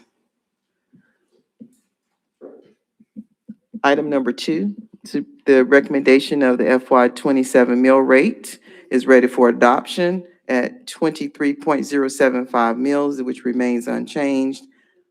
Motion by Dr. Chambers, second by Ms. Frey. Any questions? We're ready to vote now. Ms. Sly? Affirmative? And I voted yes.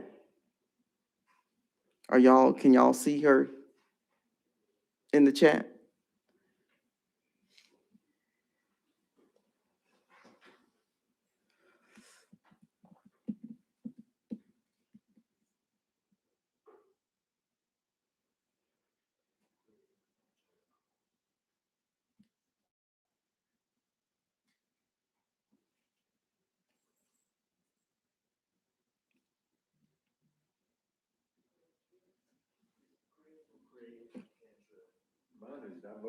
Mine shows that it's yes reported.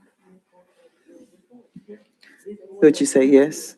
Affirmative for Ms. McCray, Mr. Cantrell? Affirmative? No.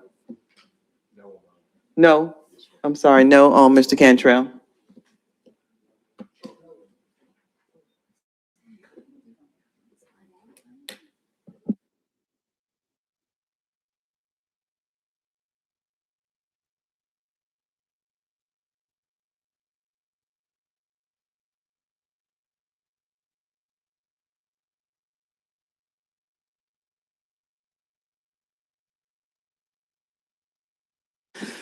Thank you. That passes. Item number 3.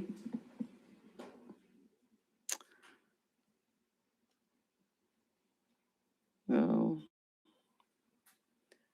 Recommendation of Mr. James Holman to serve as Executive Director of Technology, Learning, and Support. Motion by Ms. Jackson, second by Dr. Chambers. Are there any questions? We're ready to vote now.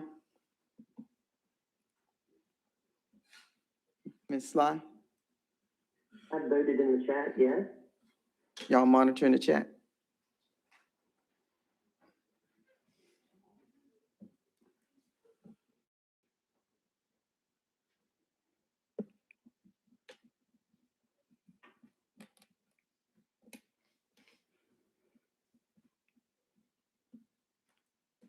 All right, that passes. Congratulations. Is he here? Mr. Holman here? Mr. Holman is actually attending a conference, so he could not be here, but he does thank everyone for their vote of confidence. He could not be here because he was in charge of a whole bunch of people at a conference that he Well, was congratulations, supervising. Mr. Holman.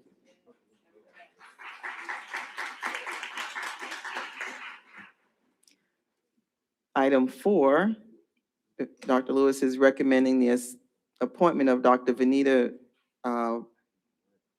Farms as the assistant principal at Allen Elementary School. Motion by Dr. Chambers, second by Ms. Jackson. Are there any questions? We're ready to vote now.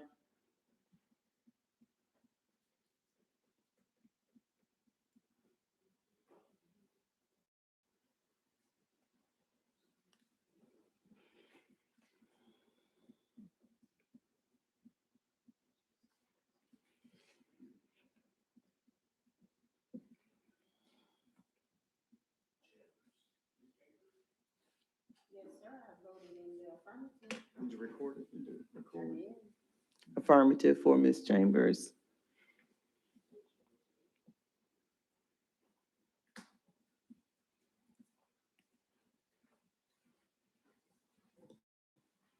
All right, that item passes. Congratulations, Mrs. Farms. You here? Are you here? All right, come on. We make you come down and say a word, introduce your family, so we can clap for you all over again. Thank you so much, Dr. Lewis, and all the board members for this awesome opportunity. Oh, yeah. And we take a picture, we jump in your face and take a picture while you're talking. Multitask. Thank you so much. I look forward to serving the students at Allen Elementary School, working closely with Mrs. Sanders, the members of the community. So I'm just really excited for this opportunity. I have with me today my sister, Deborah, and my friend, Miss Allison Waldrop from Fox. She said, "You need me to go over there with you?" I said, "Oh my God, it's different." And so I called her today and she said, "I'm coming." So thank you so much, Mrs. Waldrop. So again, thank you so much. And I appreciate this awesome opportunity. Congratulations.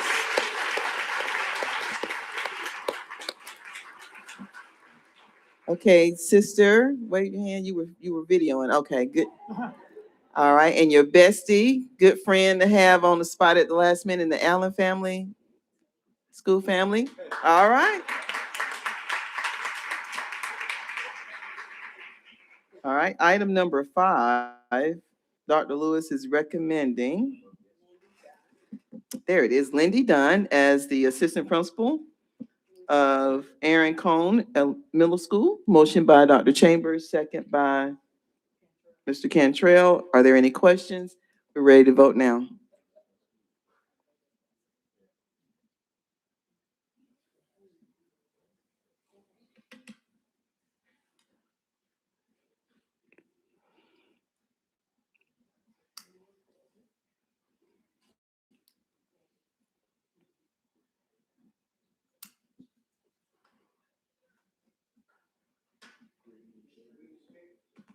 Who is it? Green and Chambers? Okay, it's affirmative. Yeah, we voted affirmative.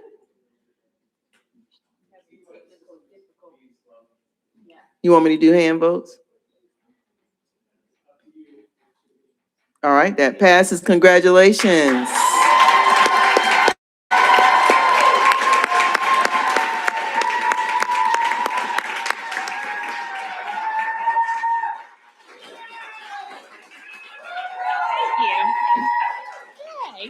You know, let me tell you something.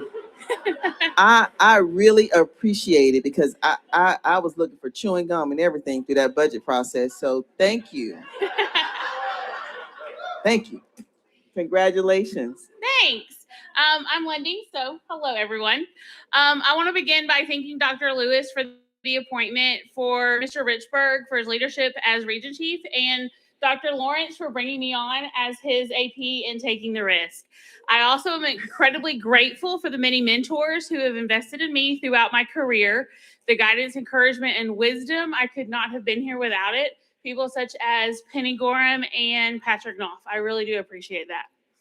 My family surprised me, so that kind of like changed my speech a little bit. They weren't supposed to be here, but they actually got to come today. So my parents came. I could not be here without their support. They have been my biggest cheerleader through life. They have stood by me through everything, and I am just so incredibly thankful for them. I am also blessed to have friends in Columbus who have become my family, and they are here tonight and sat through this meeting so they could be here and be my rock.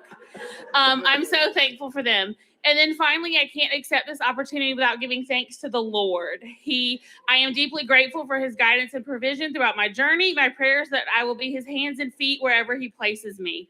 And that Aaron Cone, I will be able to serve with purpose, be his light, and love on the faculty, students, and staff. So thank you very much. I am sad to leave my RAA team. I love them dearly, but I am so excited about this journey with Aaron Cone and what comes next. So thank you. Wait.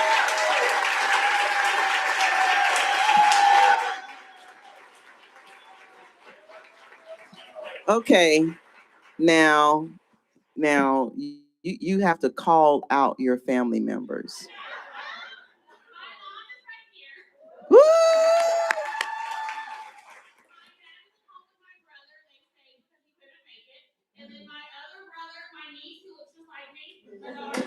Y'all have to stand up. Y'all have to stand up. She does.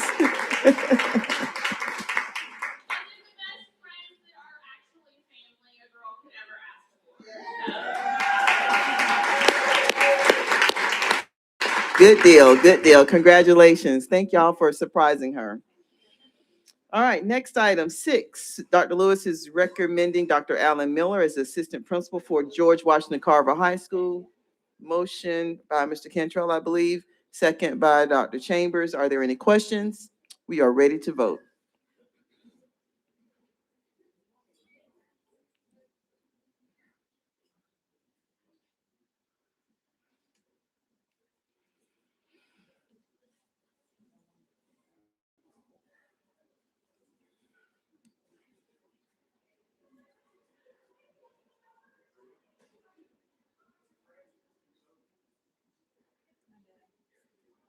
Yes, I did.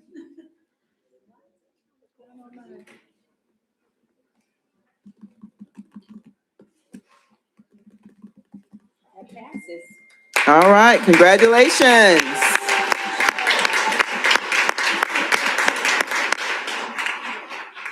Congratulations.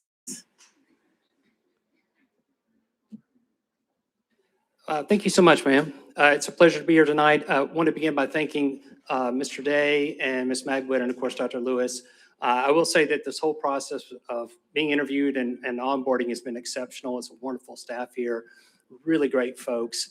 I'm finishing up a career in Alabama as an administrator, and I'm excited to start a new chapter of my professional life here in Muscogee County. I know just from the conversations I've had with Mr. Day and his team, it's going to be amazing. They're really talented, passionate people, and I just can't wait to get started and hopefully be a great, productive part of the team in place at Carver. We're going to do some great things at Carver, I know that. Thank y'all so much. All right, did you come by yourself? Wait a minute. Yeah, yes, ma'am, I can't follow that, I'm sorry. Okay, looks like you have your Carver family. I do, yes, ma'am.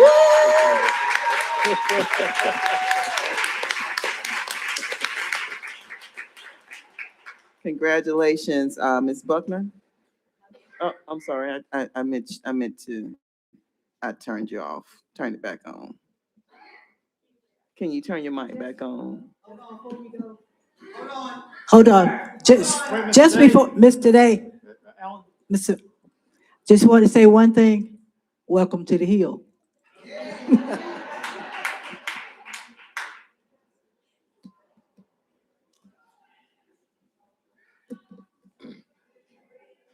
All right, item 7, Dr. Lewis is recommending Ms. Roxanne Jarrett as Assistant Principal at Eddy Middle School. So moved. Motion by Ms. Frey, second by Dr. Chambers. Are there any questions? We are ready to vote now.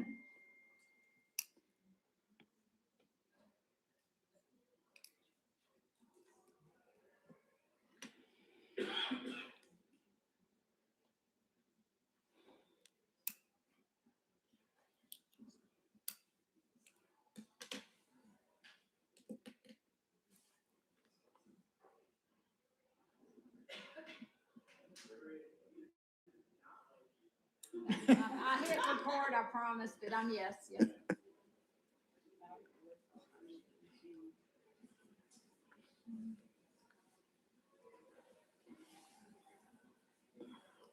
Congratulations, that passes.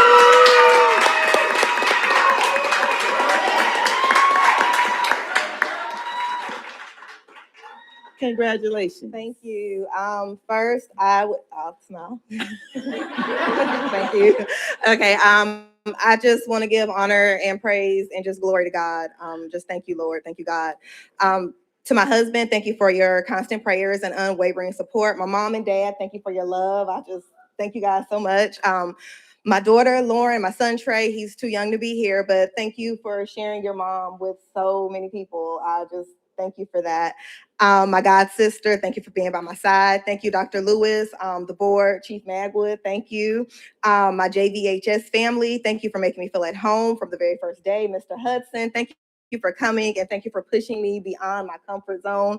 I will always remember you for that. Mr. Willoughby, thank you for always listening. Mr. Hample, for your patience. Ms. Mewborn, thank you for reminding me of my why on a daily basis. I just appreciate you so much. Mr. Josie, he could not be here, but thank you, Mr. Josie, for encouraging me to grow and actually apply for the position. My mentor, Ms. Banks, thank you for believing in me when I didn't believe in myself sometimes. Finally, Mr. Aviles, I am just excited that you are trusting me to be your right hand. I will not disappoint you. I will be your right hand at Eddy Middle School, and I am humbled by this opportunity. I'm grateful, and I look forward to serving our students, staff, family, and community with integrity, compassion, and excellence. Thank you, everyone. Congratulations.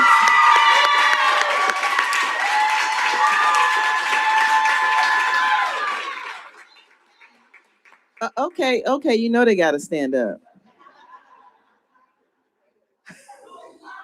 The old Carver family, okay. And you got your old Carver family. Mom and dad, and congratulations. Congratulations, congratulations.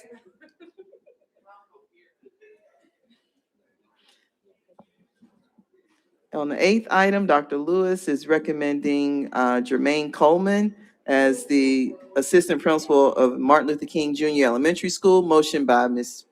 Jackson, second by Dr. Chambers. Are there any questions? We're ready to vote now.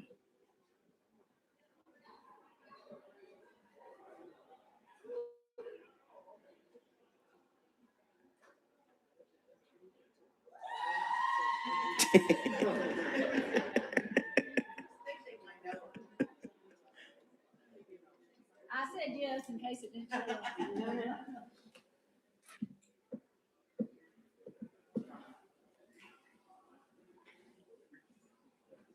All right, congratulations, that passes.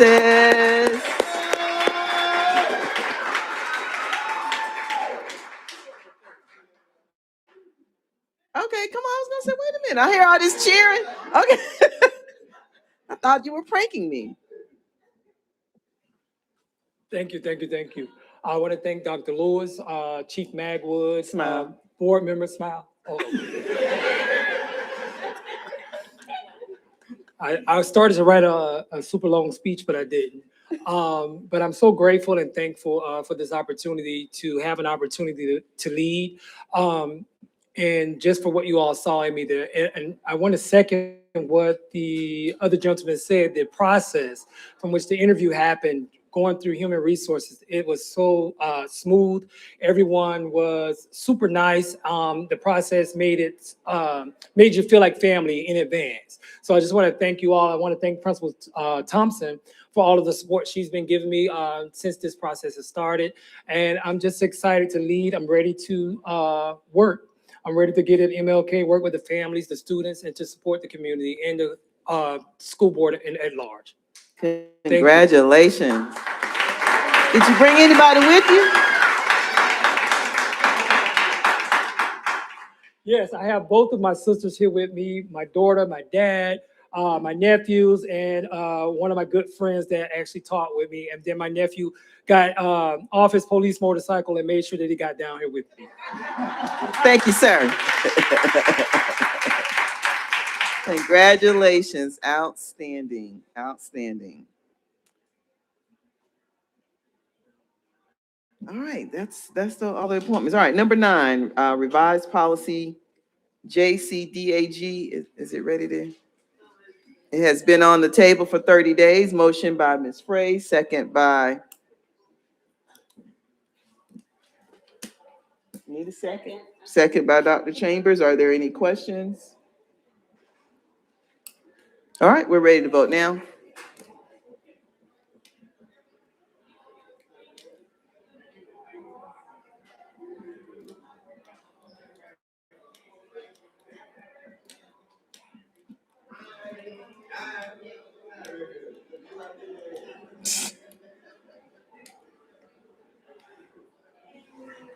All right, that passes. Item 10 is the revised policy GARH, and the employee leaves in absence. We'll be back next month for a vote. 11 is the board travel resolution. Motion. We need to put it on the table so we can discuss it. Motion by Dr. Chambers, second by Ms. Jackson. Question. Asked to make sure the legal counsel had reviewed it because it looked like we just added a couple of words to the existing one, and I'm not sure that that fully takes care of what we were trying to do. Greg, do you know if you've looked at it? I know Ms. Jones has been out on vacation, which she much deserves. This is GARH. The travel. The travel resolution. I don't remember that I have looked at the travel I think we need resolution. to I'm sorry. table it because I think there probably is going to be some more. I mean, one, I think he needs a chance to make sure it is in line with what we were trying to achieve. And then I know there'd been a little discussion about if, or at least I had proposed, and Dr. Chambers had been in favor of maybe setting some parameters on that. So, but at least for now, I think we need legal counsel to have looked over it.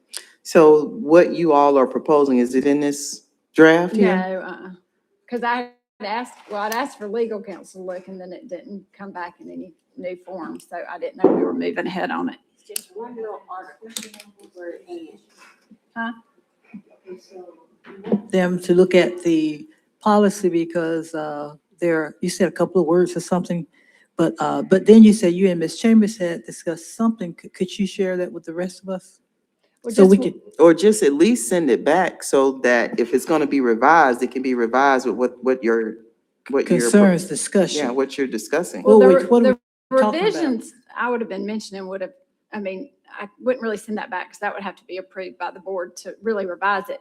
But we had talked, and what initially was going to be doing was just adding, the inner city trip to it. But everything else about the resolution talks about interaction with school district people. So I don't think it's really incorporating the language that needs to be in there for the inner city trip to be included. Oh. And I had asked that, and again, we've been more focused on budget and stuff. I didn't even think to look until tonight to see if it had been looked at again. So I just assumed if it hadn't been looked at by Greg, we weren't going to try to vote on it tonight. Okay. Oh, just All to right. include the inner city trip. That's it. So, Yes. all right, so I need a motion to table. Move to table. Tabled by Second. Ms. McCray, second by Ms. Buckner. And a hand vote, I suppose, yeah.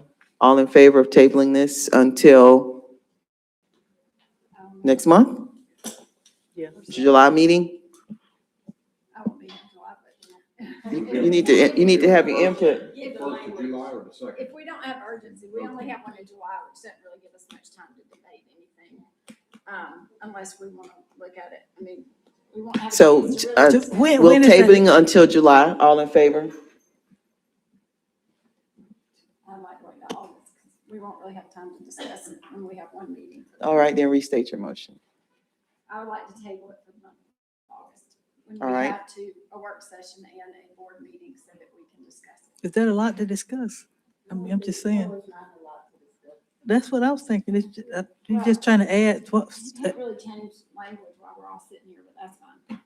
You can do it tomorrow, so it can be ready by July. I guess I can propose something, but usually we kind of wait and see if people like it before we rewrite. Usually y'all get on to me when I start rewriting things, but that's fine. I'll now, do it. is that all that needs to, it's just the language?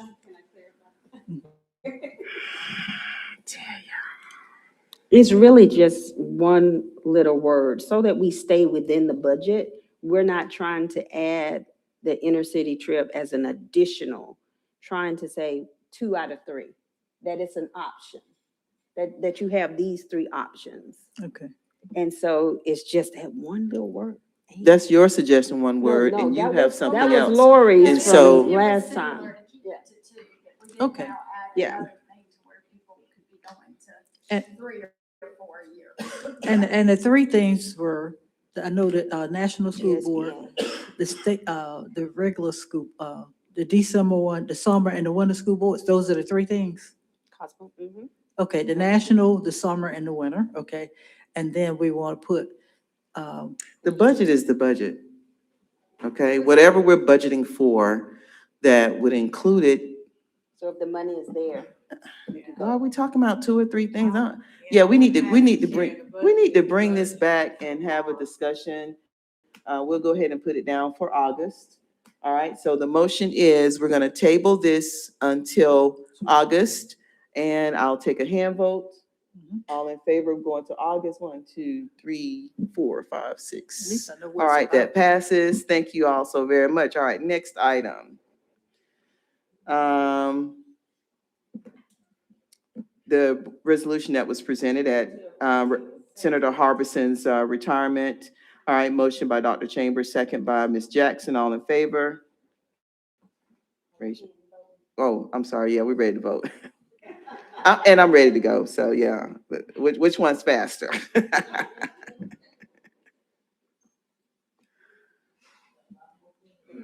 We got a lot to do.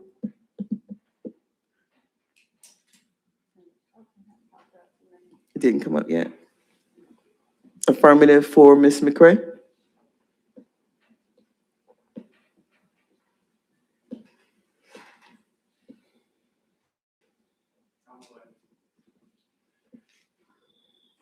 All right, that item passes.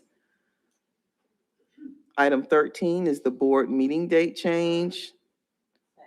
Motion by Ms. Frey, second by, Buckner? All right, and this is the request for the Monday, October 12, 2026 board work session be rescheduled to Tuesday, October 13th. We're ready to vote now.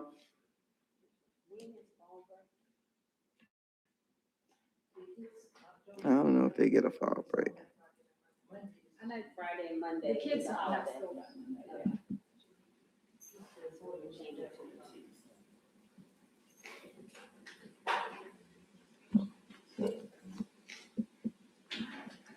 I'm affirmative again, it's not popping up. I'm good. Mr. Cantrell, affirmative? Affirmative, you said? Yes. Affirmative. Affirmative for Mr. Cantrell. Yes.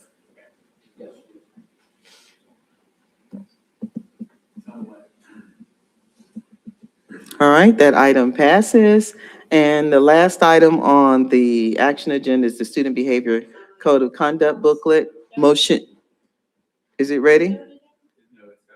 All right, so we'll bring that back July. But so make sure y'all look over it before we get to our July meeting, so we can make whatever changes and wordsmiths and reviews. All right, and then next we have our consent agenda, and you can see it looks different this month because it's all broken up into the different categories and committees. Does anyone, I need a motion for the consent agenda? All right, motion by Ms. Buckner, second by Ms. Jackson. And then question, Ms. Chambers. Okay, so we have 15 items on the consent agenda, and then we have a section that says finance. And there are probably about 200 items underneath that. I just said, And I just they're want broken to, up into categories this I just time. want to make sure for clarity's sake, because there are only 15 items on the consent agenda. No, all of that that is the we consent are- agenda, all of it. Is not written that way, but okay. That's why I So just said it leading looks to my- different. Leading to my point, it does look different. And I just would like to say that if there is any way possible for us to not put 200 financial items on, and I do understand we've been talking about the budget since May, maybe. But see, But I these are wanna the make- same items that were on the work session. And so typically, they'll put them all on the consent agenda. Let me finish. Let me get my point across. I feel like we can be more studious, read these items, know that we are not just a blanket vote on 200 items, but I have time to, I like to mull over the items. I like to check it against last year's, what we spent. And it takes away the opportunity to do that when there's so many to vote on at one time. Now, some of these items are time sensitive. I get it. We have to vote on them because the school year is starting, whether we're ready or not. But some of these items in this particular consent agenda is for the next, it says contingent upon the next budget report. And now, So I just wanna, let me just recall, because I sat here last couple of weeks ago and you went through I went through every single one. item. I did. and But that you're was a saying, you're lot. talking as if if something No, is no, on no. here that we didn't discuss. No, we did discuss all of it, but what I'm saying is, if it's not, I mean, I've been on the board 12 years. We haven't always voted on 200 items at one time under the consent agenda. If we had, then I would not be bringing it up. But if y'all get the budget, it is about 400 pages. And if you are really taking the time, and if you want to really take the time to read it, that's not enough. 30 days is not enough time.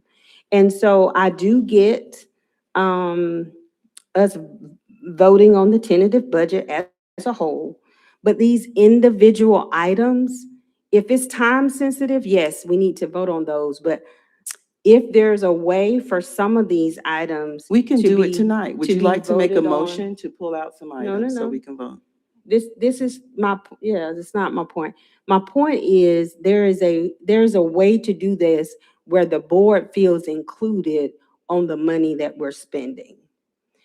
And there's a way to do it where it's so massive that we may miss something. And one of our primary responsibilities is to be fiscally responsible and to oversee the budget. We only have like 3 jobs, and overseeing the budget is one of those 3. Probably number And one, so but I'm what confused. I'm saying, I'm confused what I'm because we went saying over every to- single one of these items. I'm I'm confused. not talking about going over. What I'm requesting as not to do finance this chair meeting. to the finance person or whoever brings this to the agenda is that we do not have 200 plus items to vote on in one night so that we can be more responsible and read these items and be, and I do understand, you guys were ready to go home last week, right? 2 weeks ago. And I did read each item because I wanted to make sure that we at least reviewed all of the 200 items. But if we don't have to make a blanket yes, where we can actually have time to ask our questions. If we had questions about 200 items, we would still be here from last week. So then you have to pick and choose which questions you're gonna ask because you don't wanna the point, but it's just a request. My request would be to please give us more time to look over the budget items. And if it's not time sensitive, if we could break it up so that we can do our job and be more responsible with the budget. That's my request. I will agree that it felt like this month we had a lot more than we ever do. And, you know, by the time I sat and kind of looked through it and realized that it was too late to say anything, but it did feel like a lot. So it did. I mean, I know we went through them, but yes, by the time we got to the end, even I didn't feel like asking some questions because we were ready to get done. So I think the point isn't necessarily to change what we're doing tonight. It's just going forward, could we try to avoid having this many all in one sitting? Because, and, you know, it is important that we look through it. I mean, we noticed that one of the contracts, you know, that amount was different last time. And not that it saved us any money because we wouldn't have paid it anyway. We would have paid it on 1 year, but we, from looking at it, you know, realized that not as much was due this year as we thought. So I think the main point is just going forward, if we, because we, and I've been on it for 9 years. I've never felt like this in a June before. June is heavy, but not this heavy. If we could try to avoid having so many in one meeting. So I looked at it. So we got we got this information like June 4th. We had an extremely long work session to go over each item. And I agree that it's more than it has been. But I don't, what should we do differently? You like spread them out how? I mean, have one in 1 month and the other, how?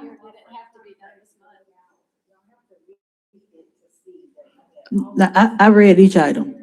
I read each and all of these because, like you did, I will say, you were right. I was overwhelmed by these, you were right about that. When I looked at it, I was trying to figure out if all of it was the consent agenda. So I took time and read all the items. Everything was pretty much, it was about the budget. And all of them, most of them were contracts we voted on for maybe 3 years or 5 years. And we were actually just renewing, voting on it per year. But we've had that stuff before. Most of it was 3-year stuff or that we were voting on this year from June to 27. And so it was familiar because it was things that we were just voting on for the 3 years or the 4 years. But like you said, it was long, but I don't see, unless you split them and you start the budget, are you going to start the budget? The budget is, I will say whoever idea it was to put it in categories, that also helps to find something in particular if you're focused. It helps you to kind of center your focus, to put it in all the categories. But we still can discuss whatever anybody wants to discuss. If you read something. Instead of talking about this, I'd rather pull out an item and discuss it some more. Let's discuss what. The point is just going forward in future years, could we avoid what happened this month? That has not happened in the 8 other years I've been on this board. Well, what's different? What happened? It's longer. It is longer. I'm asking Ms. Bloodworth, what happened? What's different? Concerted effort to try to have before the board the items before we begin to spend the funds. This was a concerted effort to do that, to ensure that you are seeing the items before we actually start spending the dollars. Let me say this too, and you know. We thank you for that. Let me ask this. If the rest of the board doesn't want it ahead of time, I will, if there's any way possible for me to get it ahead of time so that I can do my due diligence and so that I can feel that I am doing what I'm required to do to make sure that I'm not just checking a box. Are you going to be able to have it before now? Because we have to go through audit committee. I'm not finished. The other thing is, in this particular budget, there is an excessive amount of not to exceed, not to exceed, Yeah. not to exceed, which means to me that we are putting placeholders for pockets of money. So if it's not to exceed 450,000, that's a placeholder. But our policy says that if $15,000 is 15,000 is spent, it has to go through this board. Right, But if that's we, right. but if we have already put 450 and agreed, Vanessa, you go ahead and spend that 450, I really don't know how. I know the category, but I don't understand how the 450,000, and that is one of the items on here. But they still Is- have to come is back being sent. before the board when it gets to the threshold. Even though it may say not to exceed, they still have to come back to the board. So it goes over 450, which is pretty big threshold. No, they still have, because now we Does have, every item, that Whatever means they we're spend. voting on this twice. So does every item? No. Okay, I didn't think so. So this is just my request. And if no one else wants this information, that's fine. I just feel that I have a responsibility that if the policy says we're supposed to approve over 15,000, it's hard for me. It may just be me. It's hard for me to understand and to be able to break down in my mind where the dollars are going if we're placeholding here, here, here, here. Because when it's time to spend it, I do understand making a concerted effort to tell us before it's spent. But we're in July. So June of 2027, when that money may actually be being spent, we may have forgotten that we approved it. And so I have always been able to follow the budget to the point where it told a story. For me, I could look at the budget and say, oh, we're getting a new person in IT. Not because it was written, but because you could look at the budget and tell from last year to this year, there's been a huge change. I haven't, and this is me, I just haven't been able to follow it like that. And so I'm just asking for some additional information so that when I vote yes, that I feel comfortable, that I know that that is actually, something I wanted to vote for. And so it's not a huge change. It's just, and I'm not asking you not to put it on there. I'm just saying, if you give me less than 200 items, then I can do my due diligence. Give me time to research and make sure that I don't have any questions before I have to vote on everything from the entire budget at one time. okay, So so what I hear is to look at the items that are not pertinent. I don't know how you're gonna work that out for us to vote on in June, but in light of the fact that we got this around June the 4th, how much further in advance would we be able to prepare these documents so that everyone will have more than a month to review it? Even just the night of the meeting. I mean, nobody, by the time we got to some of these last, 2 weeks ago, because we had, June is a full time anyway, because we have a lot of other items. Oh, I'm sorry, hit your mic. But now we used to have more than 2 meetings in June. When? Yeah, we used to have, and that was a concern of the Those board call because meetings. We June did. is too much. We went to 2 meetings. We used to have a meeting just for the budget, only just. Wasn't this many items? Call My meetings. We used point to have is, a we're call asking meeting. for more time. I want us to be pretty specific so that you just said more time.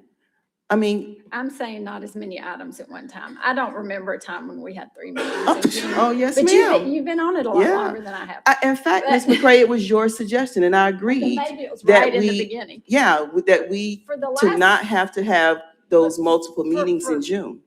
last several years that we have not had to have this many at a time. I understand what you were trying to do.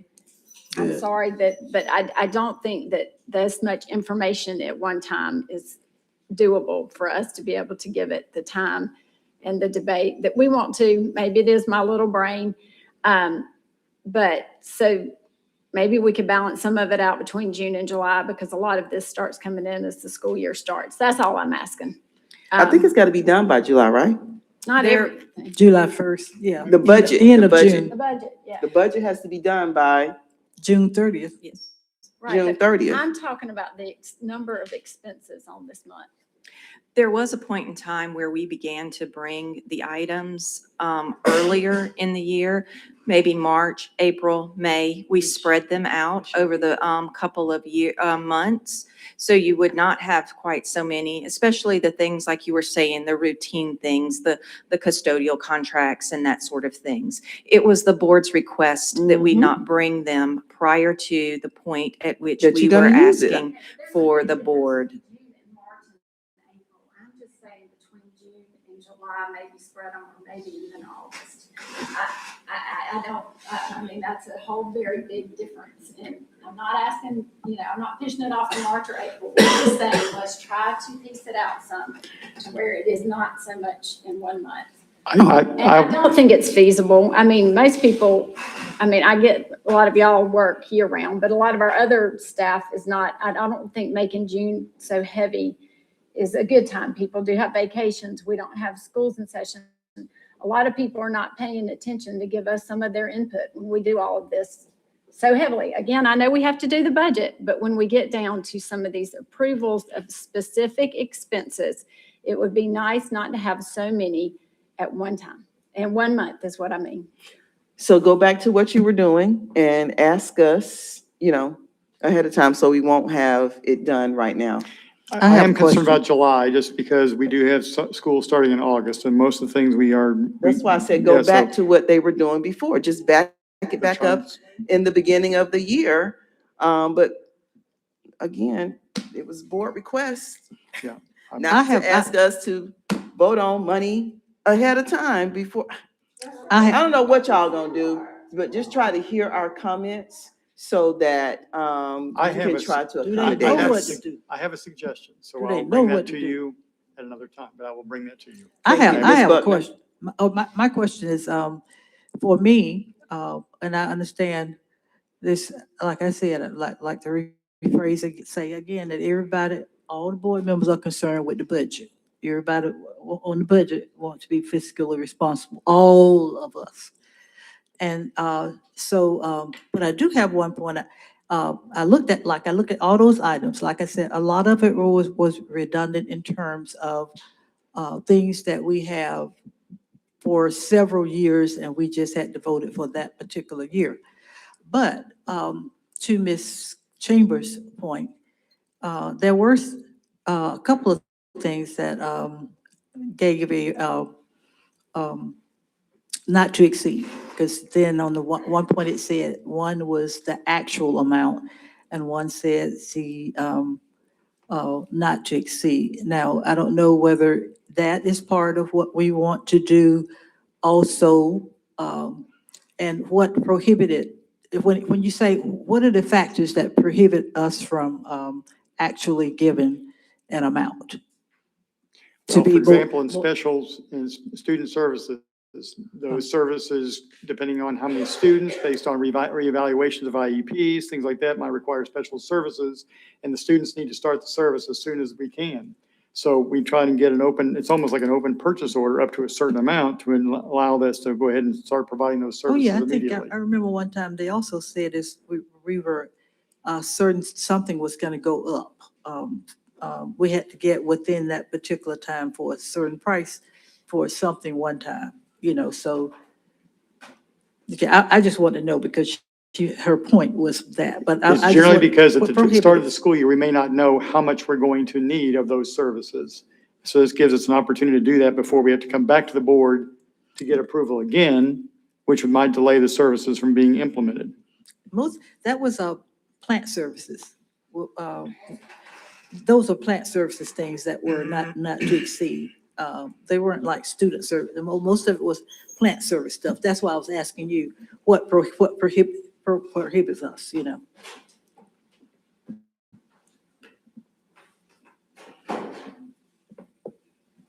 Many of the items in plant services that have a not to exceed is because we're responding to things that we don't know are going to happen. We can project that we're going to have roofing issues, so we'll have a PO not to exceed a certain dollar amount. We base that dollar amount on historical practices and what we've seen happen, but we don't know whether or not we're going to have a roof leak or not. We project how much we're going to spend in HVAC repairs, but we don't know if there's going to be a HVAC. So we base it on historical data, and we say not to exceed. More likely than not, we're going to spend very, very close to that amount. And oftentimes you'll see that throughout the course of the year, we'll come back to you to ask for a PO increase because we've spent more than the original projected amount. And so that's why, because to Dr. Chambers' point, $15,000 is our limit for a minor repair in plant services. That's more than $15,000. So that would mean almost everything that we're doing would have to be after the fact. It would come to you kind of as an emergency, as opposed to saying, we want your approval to spend up to this amount on this type of repair. And once we go over that, we'll come back to you and say, we need more money for that type of repair. So when you look at the plant services not to exceed, it specifies the vendor and it specifies the amount that we're requesting, and we'll spend up to that amount and then come back to you. So an operation or organization this large has to be able to operate. And so, to your point, you're not just making up a number and making a placeholder, you're basing it off of whatever it cost in the past, which is likely to be a similar cost. Unless inflation has hit it, then you'll come back to us for the approval of the different amount. Right? That's what you're saying. All right. Any other questions? Anything else? Oh, I don't even know, Naomi. I don't know. That would be great. Y'all would love it if we go back, right? It would be simpler. Okay, so are there any other questions? Are we ready to vote now? Hold on. There is gray area. Picture. We can try to get things timely, but just not all at one time. Thank you. Consent agenda. We are voting for the consent agenda. And I know we're going back, but this format is kind of cool. That way you can see all the different areas of the consent agenda. But we are voting on the consent agenda and all those items, which are broken up into categories of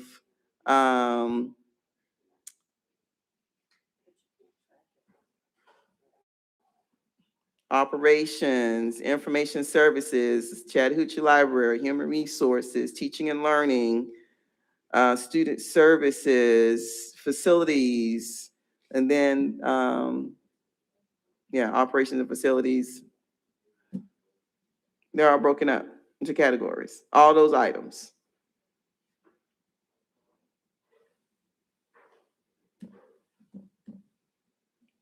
Including the summary from the audit. Isn't that one of the things we have to do? Doesn't it go to the audit and then we prepare for the budget? I mean, no, we don't have to? Okay, perfect. That's the CAFR I'm thinking about, right? Okay, all right. Did everybody vote? It didn't pop up, but I'm yes.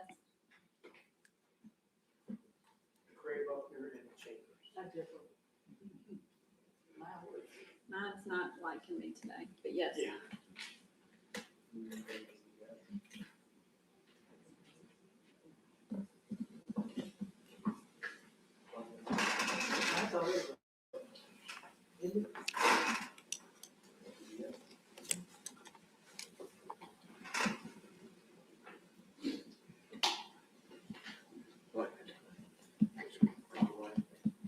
Thank you. All right, that item passes. And then, Dr. Lewis, did you want to say something before? Yeah, I think Ms. Bloodworth wanted to Ms. make a Bloodworth, I'm sorry. clarification or a correction. Go ahead. Yeah. I wanted to talk about the literacy coaches, yes, the state did fund us for the literacy coaches. However, they are only funding us at the base level. We will not get the training and experience and the health insurance that we would normally get for positions like that until next year. It's a year lag in that. So this first year up front, there will be additional cost to us that is above what the state funded us for this year. Hit you. Yes, it is in the budget, yes, but Hit your microphone.